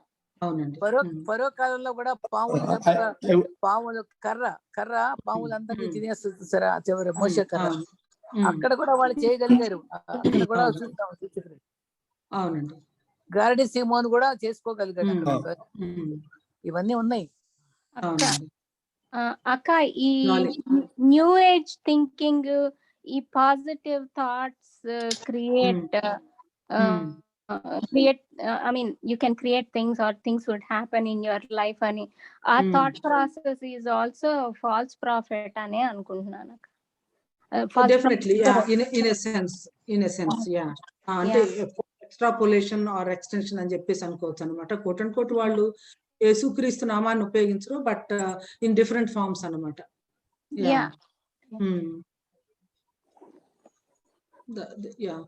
అన్న మీరేదో చెప్తున్నారు.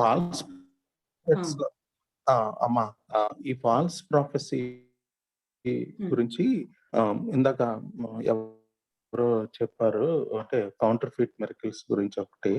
రెండోది ఏంటంటే అంటే ప్రజలకి చాలా సూదింగ్ గా చాలా కన్వీనియంట్ గా ఉండే మాటలు అది ప్రాఫెసీగా చెప్పటం. సో ఫర్ ఎగ్జాంపుల్, ఏం లేదులే 70 సంవత్సరాలు కాదు, నువ్వు త్వరగా వెళ్ళిపోతావు అన్నట్టుగా ఇర్మియా గ్రంథంలో రాసినట్టు. there are a lot of false prophets even in the Old Testament కదా. అయితే ఇప్పుడు ఈ ఫాల్స్ ప్రాఫెసీకి మనం ప్రాపర్ గ్రౌండ్ లేకపోతే, మన అప్లికేషన్ వర్క్ వచ్చినప్పుడు ప్రాపర్ ఐడెంటిఫై చేయడానికి ప్రాపర్ గ్రౌండ్ మనకి దేవుడు మన స్టోరీ ఇచ్చాడు కాబట్టి దాన్ని ప్రాపర్ గా మనం స్టడీ చెప్పి, ఈవెన్ రెవల్యూషన్ కూడా తప్పుగా భాష్యం చెప్పి తప్పుగా ప్రజల్ని ప్రొవోక్ చేసే ప్రాఫిట్స్, ఫాల్స్ ప్రాఫిట్స్ ఉన్నారు. టైం గురించి, ఆయన ఎక్స్పెక్టేషన్ గురించి, దిస్ ఆర్ ఆల్ మనం చాలా కేర్ఫుల్ గా స్టడీ చేయకపోతే, I'm glad that you are all studying. This the first time I'm attending this Bible study.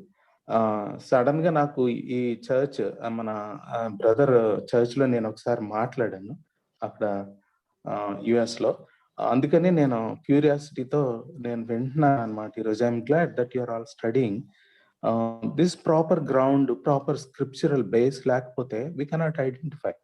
So therefore the study is very important and we should not go for a pride. Ante adi okvela adi, that is also a spirit of antichrist as we acquire knowledge as wisdom. So that's another danger.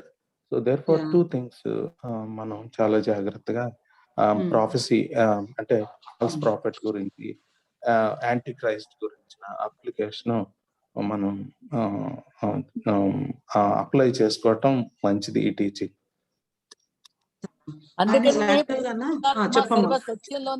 సర్వసత్యంలోనికి పరిశుద్ధాత్మ నడిపిస్తుంది అనే మాట మాత్రం every believer conscious గా ఉండటం చాలా అవసరం. అది పరిశుద్ధాత్మ సర్వసత్యం, ఆ సర్వసత్యం ఏదో దేవుడు పరిశుద్ధాత్మ ద్వారా మనకు తెలియజేయాలి. మనుషులు దేవుని విరుద్ధంగా పాపం చేశారు అంటే సాతాను శోధన వల్ల చేస్తున్నారండి. కానీ వచ్చేటప్పటికి అంత్యక్రీస్తే మనకి ఎదుట కనపడి మన చేత, వాళ్ళ చేత పాపం మనం ఉండమనుకోండి, ఉన్న వాళ్ళ చేత పాపం చేయిస్తాం, అంతే కదండి. ఇప్పుడు ఆత్మే ఉండదు వాడిది, అక్కడ బలి మన ప్రజల చేత పాపం చేయిస్తాడు. అంటే మెయిన్ గా అంత్యక్రీస్తు, అబద్ధ ప్రవక్త రాజ్యాన్ని వెళ్తా ఉంటారు కాబట్టి. యాక్చువల్ గా అన్న ఇది స్టార్ట్ చేయడానికి ముందు లేదన్నమాట అండి. ఇప్పుడు మనకి తెలియాల ఏది మంచి ఏది చెడు అని దేవుడిని నిర్ణయించినట్టు మనం నడవాలా. అబద్ధ సాతాను తోటి మనకి సంబంధం ఉండకూడదు ఈ ఆత్మ. కానీ మిగిలిన వాళ్ళకి, దేవుని చేత ఎత్తబడిన వాళ్ళకి ఈ వీడు కనిపిస్తాడండి మనకి. అబద్ధ ప్రవక్తలు, అంత్యక్రీస్తులు అంతా ముఖాముఖి వాళ్ళకి అవుతారు.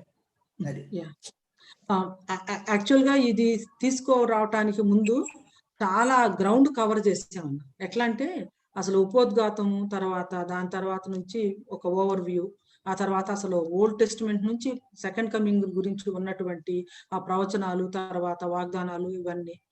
ఆ తర్వాత నుంచి అసలు ప్రకటన గ్రంథాన్ని అర్థం చేసుకోవటానికి ఉన్నటువంటి 4 వ్యూస్, వాటిల్లో ఏది మోస్ట్ మనము అంటే ఎక్కువ మంది ఇవాంజలికల్స్ ఫాలో అయ్యేది, ఏది ఇదవుతున్నాము, ఫ్యూచరిజం అని చెప్పాను కదా.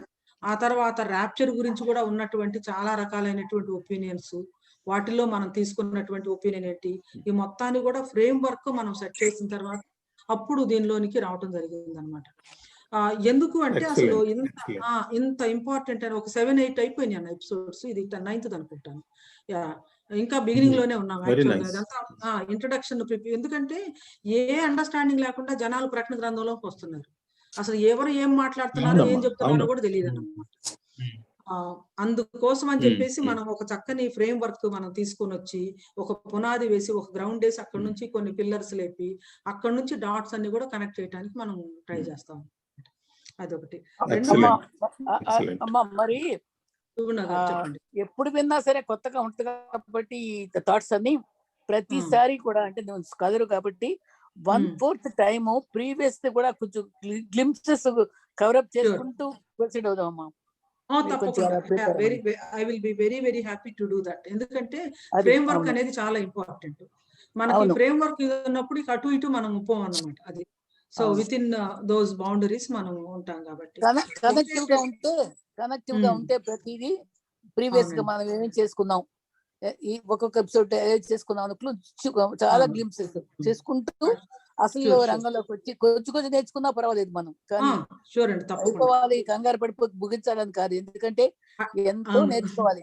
ఇంకొక మాట నాకు ఎలా అనిపిస్తుంది అంటే మేము లేపపడిపోతాం, మిగిలిన వాళ్ళకన్నా ఈ శ్రమలన్నీ మాకు ఎందుకు తెలుసుకోవాలి అనే భావం కూడా రాకుండా ఈ రోజు ఉన్న వాళ్ళం పడిపోకుండా చూసుకుంటూ పవిత్రంగా ఉంటే కదా మనం లేపపడతాం. మరి అది అందరూ లేపపడాలి కదా, మనం లేపపడాలి, మన ఫ్యామిలీస్ అన్ని లేపపడాలి. ముందు అక్కడ పవిత్రత సంపాదించుకుంటూ ఇవన్నీ తెలుసుకోవాలా అనిపిస్తుంది నాకైతే. అవునండి, డెఫినెట్ గా. అసలు ప్రకటన గ్రంథం ఇంత ఇంపార్టెంట్ అయితే చాలా మంది ఎస్కటోఫోబియాతో అసలు దీన్ని చదవరు. అవును, అది ఒకటి ఉంది. ఇంకొకటి ఎస్కటోమానియా, ఏంటంటే ప్రతి చిన్న దాన్ని కూడా ఏదో ఒక దాంతో కలిపేసేసి, ఉదాహరణకు 666 ముద్ర, దాని గురించి ఇంకా మనం చూడలేదు. అసలు కొంతమంది బార్ కోడ్ వచ్చినప్పుడు ఇంకేముంది 666 ముద్ర అన్నారు, అది కరెక్ట్ కాదు. సో అట్లా అంటే కొంతమంది ఏమో ప్రతి చిన్న దాన్ని చీమ చిట్టుకుమన్నా కూడా అది ఇంకో దాంతో ఇచ్చేసేసి, అంటే ఈ విషయాలని చాలా అంటే ఒక రకమైనటువంటి హాస్యాస్పదమైనటువంటి పరిస్థితి తీసుకుని వస్తే, మరికొంతమంది ఏమో దీన్ని కంప్లీట్ గా పక్కన పెట్టేసి, తర్వాత అసలు ర్యాప్చర్ అనేది ఇంత ప్రధానమైంది అయితే ర్యాప్చర్ అనేది అసలు లేదు. మీకు శ్రమలంటే భయం ఉండి ర్యాప్చర్ మనమంతా విశ్వాసులు ముందెళ్ళిపోతామని చెప్తున్నారని ఒకళ్ళనొకళ్ళు ఇవాంజలికల్స్ లోనే నిందించుకోవటం జరుగుతుంది. వీళ్ళేమంటున్నారు, మేము శ్రమల గురించి భయపడే వాళ్ళమేం కాదు, అసలు క్రైస్తవ సంఘం పుట్టింది రక్తంలోనే పుట్టింది, అది రక్తంలోనే వృద్ధి అవుతుంది, అంతే కదా. యేసుక్రీస్తు ప్రభు రక్తంతో సంఘం ఉనికిలోనికి వచ్చింది, హతసాక్షుల రక్తంతో అది వృద్ధిలోనికి వచ్చింది. శ్రమలకు భయపడే వాళ్ళం అసలు కానే కాదు. కానీ ఈ 7 ఏండ్ల శ్రమల కాలంలో ఉండేవి డైరెక్ట్ గా అంత్యక్రీస్తు అబద్ధ ప్రవక్తతో బేటా బేటీ కదా. ఇక ఆ టైంలో దేవుడు తన సంఘాన్ని ఇక్కడ ఉంచరు. చాలా స్పష్టంగా ప్రకటన గ్రంథాన్ని మనం చూసినప్పుడు మనం ఒక్క నిమిషం నేను చూస్తాను కదా. ప్రకటన గ్రంథంలో మనం ఓవర్ వ్యూ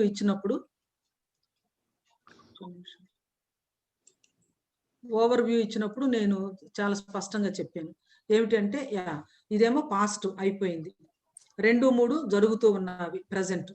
ఆ తర్వాత ఇక్కడికి ఎక్కిరమ్ము, ఇక నుంచి జరగబోవు వాటిని నేను నీకు చూపించేదను అని అంటాను.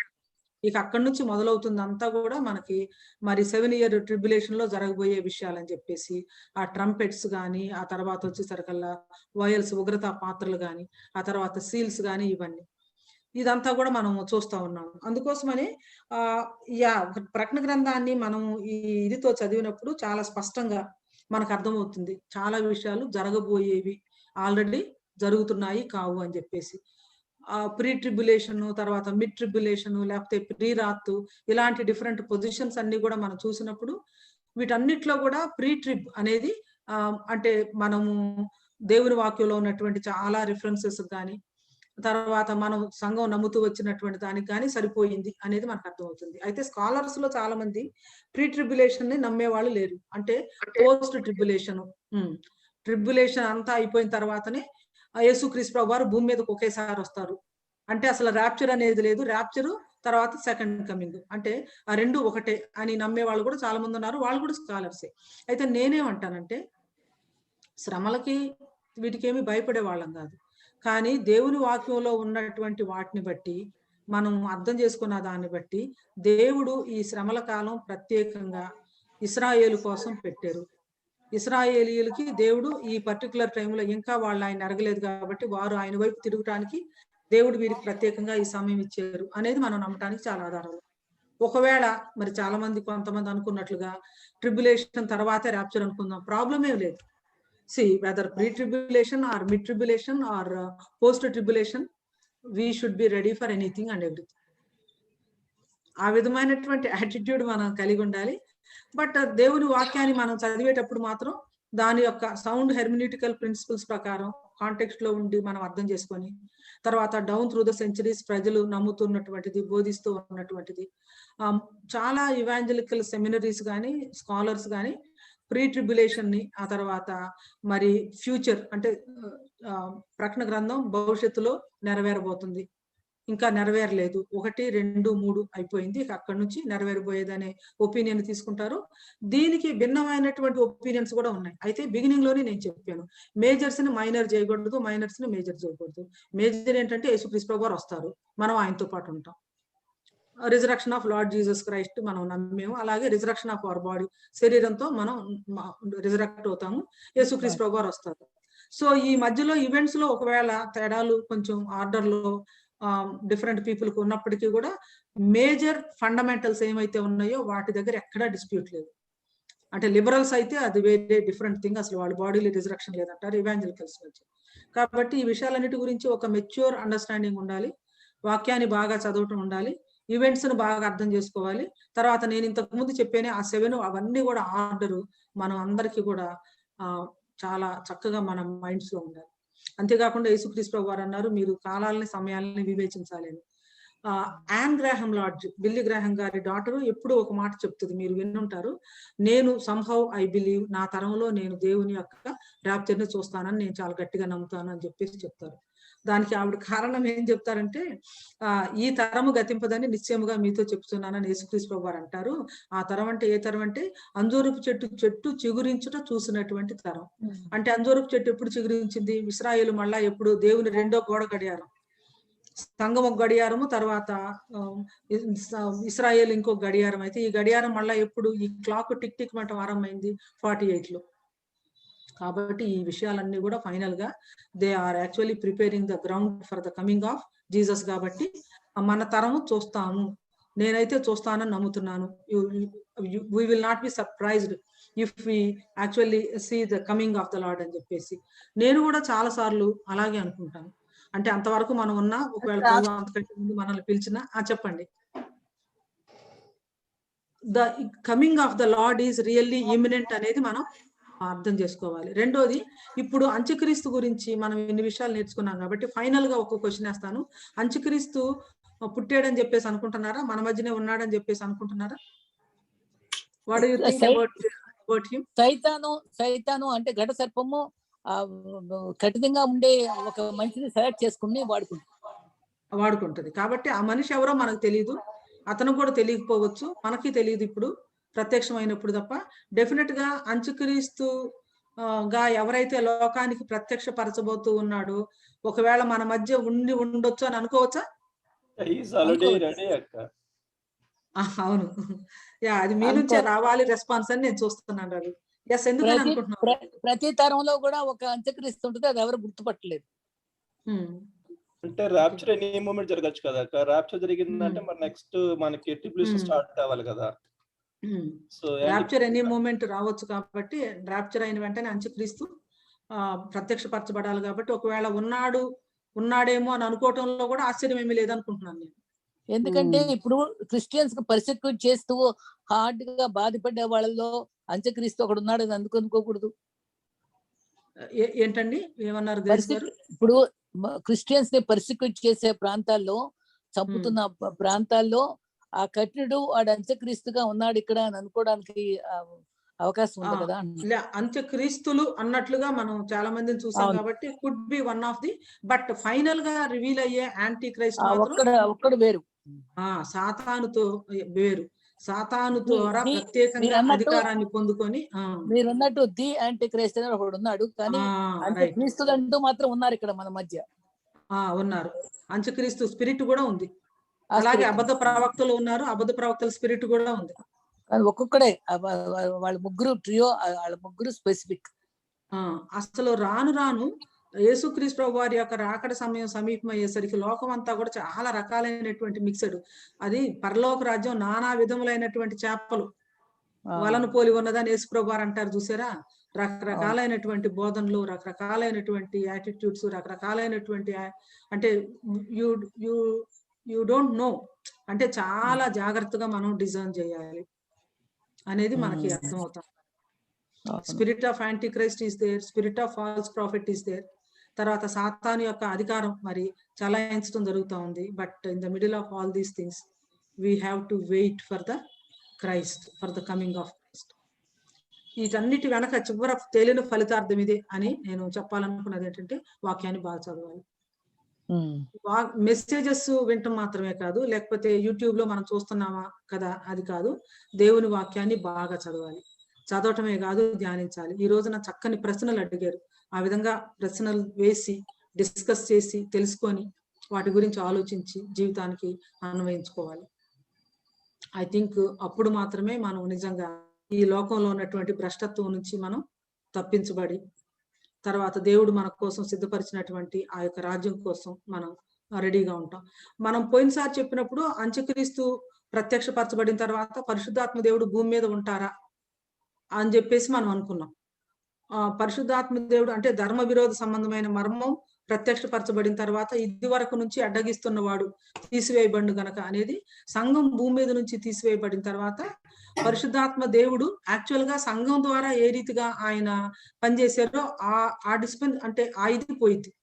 పాత నిబంధనలో ఎలా పరిశుద్ధాత్మ దేవుడు పనిచేశాడో ఇన్ సమ్ సెన్స్ ఉంటుంది. ఎందుకంటే ఈ యొక్క శ్రమల కాలంలో కూడా మారు మనసు పొందే వాళ్ళు ఉంటారు.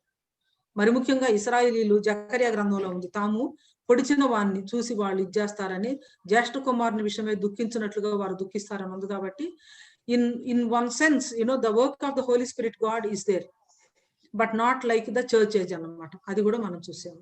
సో ఈ విషయాలన్నిటి ఏడేళ్ల పరిపాలనలో కఠినమైన శిక్ష టైంలో బంధింపబడినటువంటి అంత్యక్రీస్తు అబద్ధ ప్రవక్తల్ని దేవుడు పర్పస్ గా రిలీజ్ చేసి అక్కడ అలౌ చేసి ఆ పర్సిక్యూషన్ తట్టుకుని రక్షించబడిన వాళ్ళని మళ్ళీ ఆయన ప్రభు ప్రత్యేకించుకుంటాడని విన్నా నేను ఉంది దాంట్లో.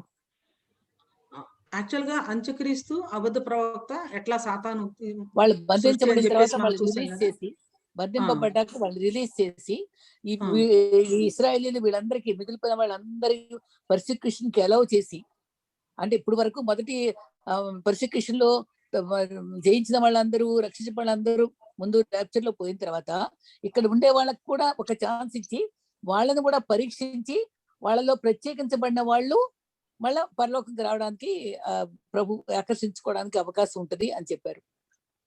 ఇశ్రాయేలీలు అంతే కదా మీరు అనేది?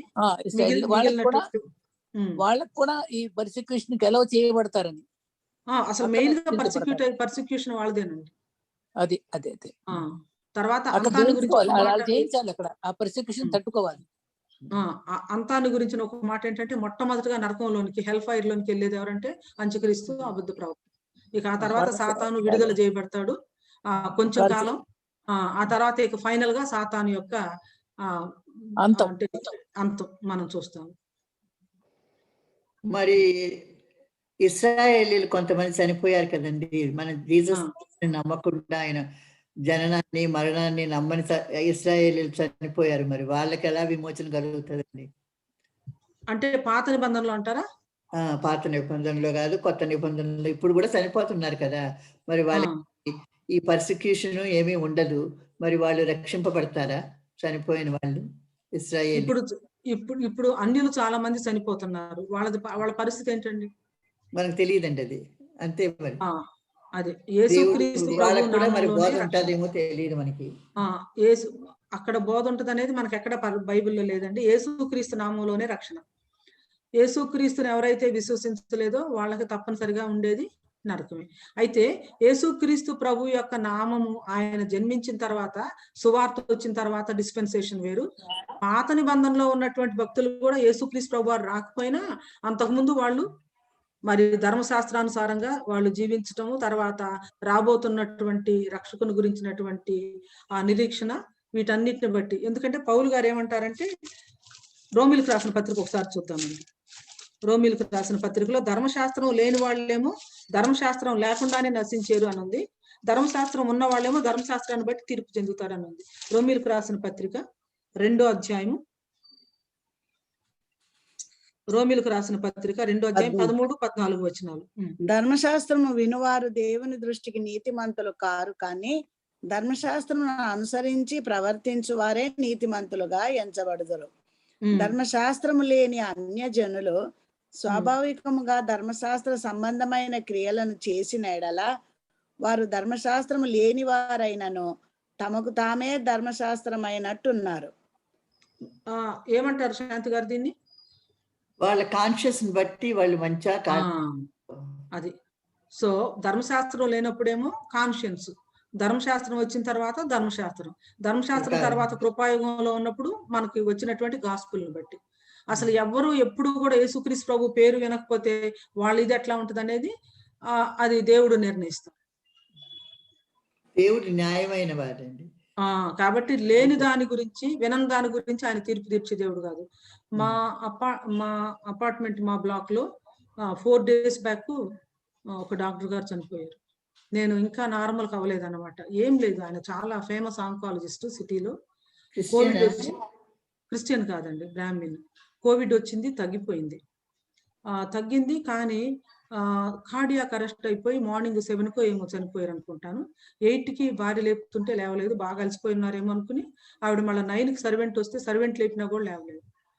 చూస్తే అప్పటికే బాడీ ఇదైపోయింది అనమాట. ఇంకా అసలు జస్ట్ మూట కట్టి అక్కడ దీనిలో పెట్టారు, ఏంటి పార్కింగ్ లాట్ లో పెట్టారు బయట. ఇంకా నేను జస్ట్ కిందకి దిగి వెళ్ళాను అనమాట. ఒక్కసారి చూసి అసలు నాకు గుండె అస్సలు గుబేలం అయిపోయింది. ఏంటంటే ఎవ్రీడే ఈవినింగ్ వాకింగ్ అప్పుడు నేను ఆయన వైఫ్ కలిసి వాక్ చేస్తాము. సుధాకర్ గారు ఈయన కలిసి వాక్ చేస్తారు, చాలా మంచి ఆయన. మేము ప్రతి క్రిస్మస్ కి మాకున్నటువంటి ఆనవాయితీ ఏంటంటే ఒక కేక్ తీసుకొని వెళ్ళి వాళ్ళని విష్ చేసి ఒక ట్రాక్ట్ కానీ, ఒక బైబిల్ కానీ, లేకపోతే బైబిల్ సంబంధమైనది కానీ ఇస్తాం. 2-3 సార్లు సువార్త చెప్పడానికి ట్రై చేసాం, అస్సలు అవకాశం ఇవ్వలేదు. సువార్త చెప్పడానికి అవకాశం ఇవ్వలేదు కాబట్టి మనం కనీసం ఏమైనా ఆయన చదువుకునేదైనా ఇద్దామని చెప్పేసి ఆయనకి ఇవ్వటం జరిగింది అనమాట. నాకు అసలు చెప్పలేని, అంటే ఇప్పటికీ కూడా నేను బైబిల్ చదివాడా? లేదండి, చదవలేదు. అయ్యో, very sad, very sad. So ఈ రోజుల్లో జరుగుతున్నటువంటి చాలా మరణాలు చూస్తూ ఉంటే నాకు కూడా చాలా బాధ కలుగుతా ఉంది, అంటే వేదన కలుగుతా ఉంది. ఒక రోజు నేను అన్నాను, ఏమన్నానంటే అసలు ఇంతమంది బిలీవర్స్ చనిపోతున్నారండి, నాకు చాలా బాధగా ఉంది. పరలోకానికి భూమికి మధ్య ట్రాఫిక్ ఏంటంటే చాలా ఎక్కువైంది అన్నా నేను. ఈయన అంటా ఉన్నారు, పరలోకానికి భూమి మీదకి ట్రాఫిక్ ఎక్కువైతే పర్లేదు, నరకం దగ్గర ఎంత ఉందో చూడన్నారు. అప్పుడే నరకానికి వెళ్ళదు కదండి, దేవుడు తీర్పు తీర్చండి. అంటే నరకం అంటే పాతాళం అనుకోండి. ఇప్పుడు యేసుక్రీస్తు ప్రభుని అడిగినటువంటి వాళ్ళు వెళ్ళేది పాతాళానికి కదా, అక్కడ కూడా వేదనే ఉంటుంది కదా. ఇక ఆ తర్వాత నుంచి నరకం, హెల్ ఫైర్ లోకి వెళ్తారు. యేసుక్రీస్తునందు విశ్వసించిన వాళ్ళు వెళ్ళేది పరదైసు, ఆత్మల యొక్క విశ్రాంతి స్థానం. ఆ తర్వాత నుంచి ఇంకా అద్భుతమైనటువంటి పరలోకానికి వెళ్తారు. అంటే నరకం అనేది జస్ట్ లిటరల్ గా నరకం అని కాదు, కానీ యేసుక్రీస్తు ప్రభు లేనటువంటి నిత్యత్వంలోనికి, ఇటర్నిటీ వితౌట్ క్రైస్ట్ అన్నమాట. అవును. నాకు ఈ ప్రకటన గ్రంథం మీద ఇవి స్టడీస్ అంతా చేస్తున్న తర్వాత అంటే అసలు శ్రమల కాలం ఇంత భయంకరంగా ఉంటుందా, అసలు ఇంత ఘోరంగా ఉంటుందా, అంటే అసలు దీని నుంచి మనం ప్రజలను తప్పించాలంటే ఏం చేయాలి, అసలు what can we do and how can we really motivate people to take their life seriously, to take their walk seriously. బ్రాహ్మణ్ణి చేయలేకపోయారు. They should know about the God అండి. అసలు నిజమైన దేవుడు ఎవరు అని వాళ్ళు తెలుసుకోవాలి. ఇప్పుడు సుగుణ గారు కూడా మరి అదే బ్యాక్గ్రౌండ్ నుంచి వచ్చి ఆవిడ ప్రభువుని తెలుసుకున్నారు, అంతే కదా సుగుణ గారు? అంటే దేవుడు నిజమే కదా, మనుషులు చేసిన వాడు దేవుడు కాడు కదా. ఒక విధంగా ఆలోచిస్తే నేను బైబిల్లో ఒకటే ఒక మాటను నమ్మాను, ఏంటంటే ideals are man made, and they worship them. Adi that is not proper way to worship the God. దేవుడు అనేది ఎవరు అని తెలుసుకున్న తర్వాత ఏంటి, మనము ఆ చెక్కలకి తర్వాత ఆ బొమ్మలకి మనము ఇది చేస్తున్నాము ప్రేయర్ అని అనుకుంటాం, కానీ యాక్చువల్లీ దేవుడు అనేటువంటిది ఏంటి అని వాళ్ళకి తెలియాలి. అది తెలియాలి అంటే ఒకడు చెప్పాలి. కొంతమంది వినరండి. మీరు అన్నారు కదా ఆయన చనిపోయారు, బైబిల్ కూడా మేము ఇచ్చామండి, ఆయన చదవలేదంటే అంత చదువుకున్నాడు ఆయన. అసలు పెద్ద పెద్ద మేధావులకే అర్థం కాదు బైబిల్. ఎంతో చదువుకున్న వాళ్ళకి ఈ బైబిల్ అర్థం కాదు. అట్లాంటి బైబిల్ని ఒక్కసారి ఆయన చదివి ఉంటే ఆయనకు నిజమైన దేవుడు ఎవరు అని తెలుసుండేది. నాకు కూడా బాధగా ఉంది ఇప్పుడు ఆయన ఎవరైన దేవుడు ఎవరు అని తెలుసుకోకుండా ఆయన చనిపోయాడు అనేసి. ఆయన కంటే ముందు ఇంకొక 1 month ముందు ఇంకొక ఆయన చనిపోయారండి ఆ పైన ఫ్లాట్. అసలు మేము ఉండే ఈ చిన్న బ్లాక్ లో 8 ఫ్లాట్స్ అండి, ఎదురు 4 ఇటువైపు 4. ఈ 8 ఫ్లాట్స్ లో 4 చనిపోయారండి. అయ్యి బాబోయ్. ఒక కపుల్ అంటే వాళ్ళిద్దరు కూడా, ఆయన డాక్టరు, వాళ్ళు మంచి బిలీవర్స్ క్రిస్టియన్స్. బక్సింగార్ అసెంబ్లీలో డాక్టర్ దత్తు గారు అని ఉంటారన్నమాట. వాళ్ళ కూతురు అల్లుడు వాళ్ళిద్దరు కూడా చక్కని విశ్వాసులు, వాళ్ళు చనిపోయారు.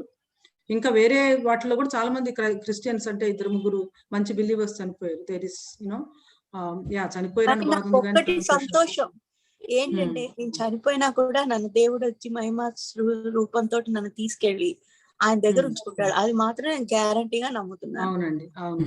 అయితే ఈయన కూడా చాలా సంతోషిస్తున్నాను. ఇంకొక ఆయన వివేక్ అని ఆయన కూడా చనిపోయారండి. ఆయన ఫస్ట్ ఆయన ఏంటంటే కరోనా వచ్చింది, ఇక హాస్పిటల్లో పెట్టారు, అది తట్టుకోలేక హార్ట్ అటాక్ వచ్చి చనిపోయారు. కరోనా వచ్చిందన్న భయం తట్టుకోలేక ఆయన చనిపోయారండి. అసలు చాలా మంది పోయారండి అలాగే కరోనా అని తట్టుకోక. సో కాబట్టి the times that we are in are very very bad and very very tough. Third wave గనక ఆల్రెడీ స్టార్ట్ అయిపోయింది. ఇంకా ఇంటెన్సిటీ ఎలా ఉంటుందో మనకు తెలియదు. బట్ ఒకటేంటంటే దేవుని అంగీకరించి ఆయన యందు విశ్వాసం ఉంచి ఆయన మార్గాల్లో నడుస్తున్నటువంటి మనకు దేవుని చూస్తామనే ఒక గొప్ప నిరీక్షణ ఉంది. కాబట్టి అదొక్కటే సంతోషం.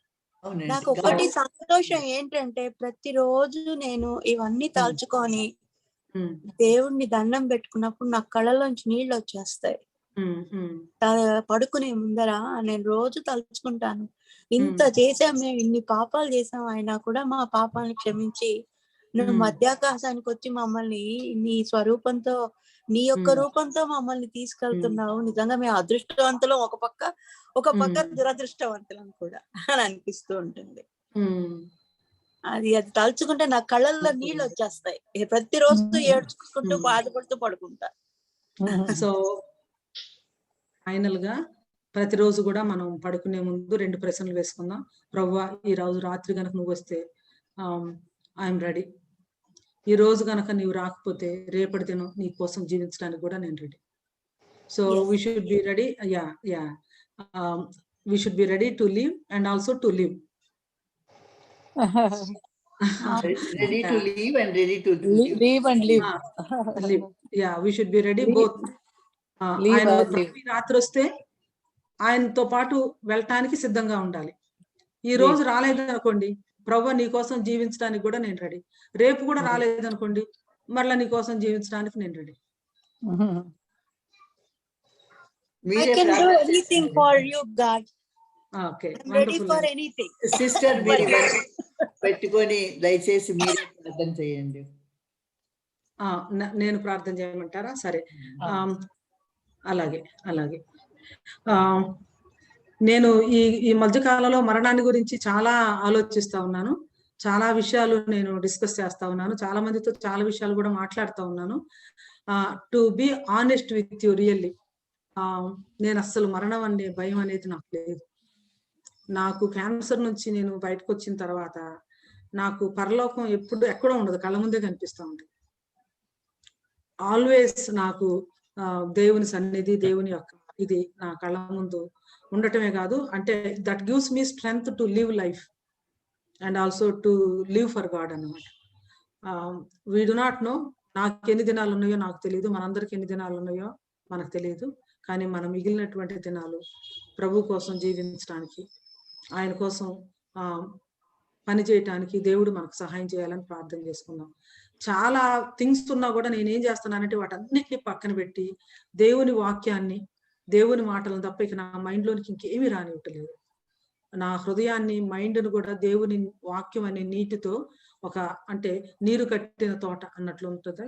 ఆ విధంగా నేను మైండ్ని ఫీడ్ చేసుకొని I'm trying to be strong during this time and also help and encourage many people.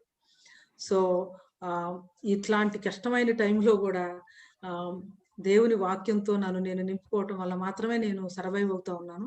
I think that is the only strength and I want all of us దేవుని వాక్యాన్ని చదివి, ధ్యానించి, స్టడీ చేసి, మెమరైజ్ చేసి, meditate చేసుకొని, దానిలో ఉన్నటువంటి విషయాలన్నీ కూడా హృదయంలో భద్రం చేసుకొని ఆ రీతిగా జీవించడానికి దేవుడు సహాయం చేయాలని ప్రార్థన చేసుకున్నాం. శాంతి గారు చెప్పిన దాని ప్రకారం సరే నేను ప్రార్థన చేసి మీ అందరి కోసం ముగించాలని ఆశపడుతూ ఉన్నాను. చిన్న ప్రార్థన చేసుకున్నాం. ప్రియ ప్రభువా, మా దేవా, మీకెన్నో వందనాలు, స్తుతులు, స్తోత్రాలు చెల్లిస్తున్నాం. భవిష్యత్ ఎస్కటాలజీ గురించి, రెండవ రాకడ సంభవాల గురించి, మీ యొక్క దివ్యమైనటువంటి లేఖన భాగాలైనటువంటి మా ప్రభు ప్రకటన గ్రంథంలోను, దానియేలు గ్రంథంలోను, పత్రికల్లోను, సువార్తల్లోను మీరు వ్రాయించి ఉంచినటువంటి అనేక విషయాలను బట్టి మీకు ఎన్నో వందనాలు, స్తుతులు, స్తోత్రాలు చెల్లిస్తున్నాం. 7 ఏండ్ల శ్రమల కాలాన్ని గురించి మేము అనేక విషయాలు ధ్యానిస్తూ వచ్చాము. ఆర్డర్ ఆఫ్ ఈవెంట్స్ గురించి మేము చూస్తూ ఉన్నాము. 7 ఏండ్ల శ్రమల కాలంలో ప్రధానంగా ప్రత్యక్షపరచబడబోతూ ఉన్నటువంటి ధర్మ విరోధి, అంత్యక్రీస్తు, నాశన పాత్రుడు, పాప పురుషుడు మా ప్రభు మరి ఏ రీతిగా తను తాను హెచ్చించుకుంటాడు, ఏ రీతిగా ప్రజలను పరిపాలిస్తాడు, ఏ రీతిగా మరి ప్రపంచం మొత్తాన్ని కూడా మరి కంట్రోల్లోనికి తీసుకుంటాడు, మరి తనకు వత్తాసుగా ఉండే అబద్ధ ప్రవక్త ఏ రీతిగా మరి అంత్యక్రీస్తును గణపరుస్తాడు, అంత్యక్రీస్తు అబద్ధ ప్రవక్త ఏ రీతిగా సాతానును ద్వారా అధికారం పొందుకొని సాతానును గణపరిచి ఆ ప్రతిమకు నమస్కరించడానికి, పూజించడానికి పురుకొల్పుతారు. అక్కడ జరగబోయే ఆ ఫాల్స్ మిరకల్స్ ఇవన్నీ మేము చూస్తా ఉన్నప్పుడు లోకము ఎంత ఘోరమైనటువంటి పరిస్థితుల్లో ఉండబోతూ ఉందో మేము చూస్తా ఉన్నాం, చదువుతా ఉన్నాం, తెలుసుకుంటా ఉన్నాం.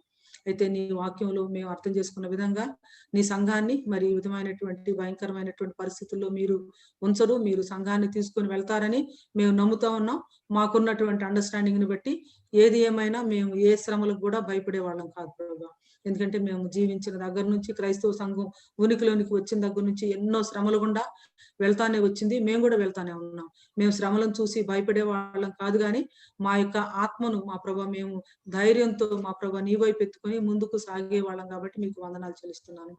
ఇప్పుడున్నటువంటి కరోనా మా ప్రభు మేము వింటున్నటువంటి అనేకమైనటువంటి విషయాలు, లోకంలో జరుగుతూ ఉన్నటువంటి నీ రాకడకు సంబంధించినటువంటి ఎన్నో సంభవాలు మేము స్టడీ చేసాము. సైన్స్ ఆఫ్ సెకండ్ కమింగ్ ఎన్నో మేము చూసాము. ఇవన్నీ మేము చూసి చదివి అర్థం చేసుకుంటూ ఉన్నప్పుడు మాకు అర్థమవుతుంది మా మట్టుకు మాకు మీ యొక్క 2 గడియారాలైనటువంటి ఒకవైపు సంఘాన్ని, మరొక వైపు ఇశ్రాయేలును మేము చూస్తా ఉన్నప్పుడు మాకు అర్థమవుతా ఉంది నాయన మీరు ద్వారం దగ్గరే ఉన్నారని.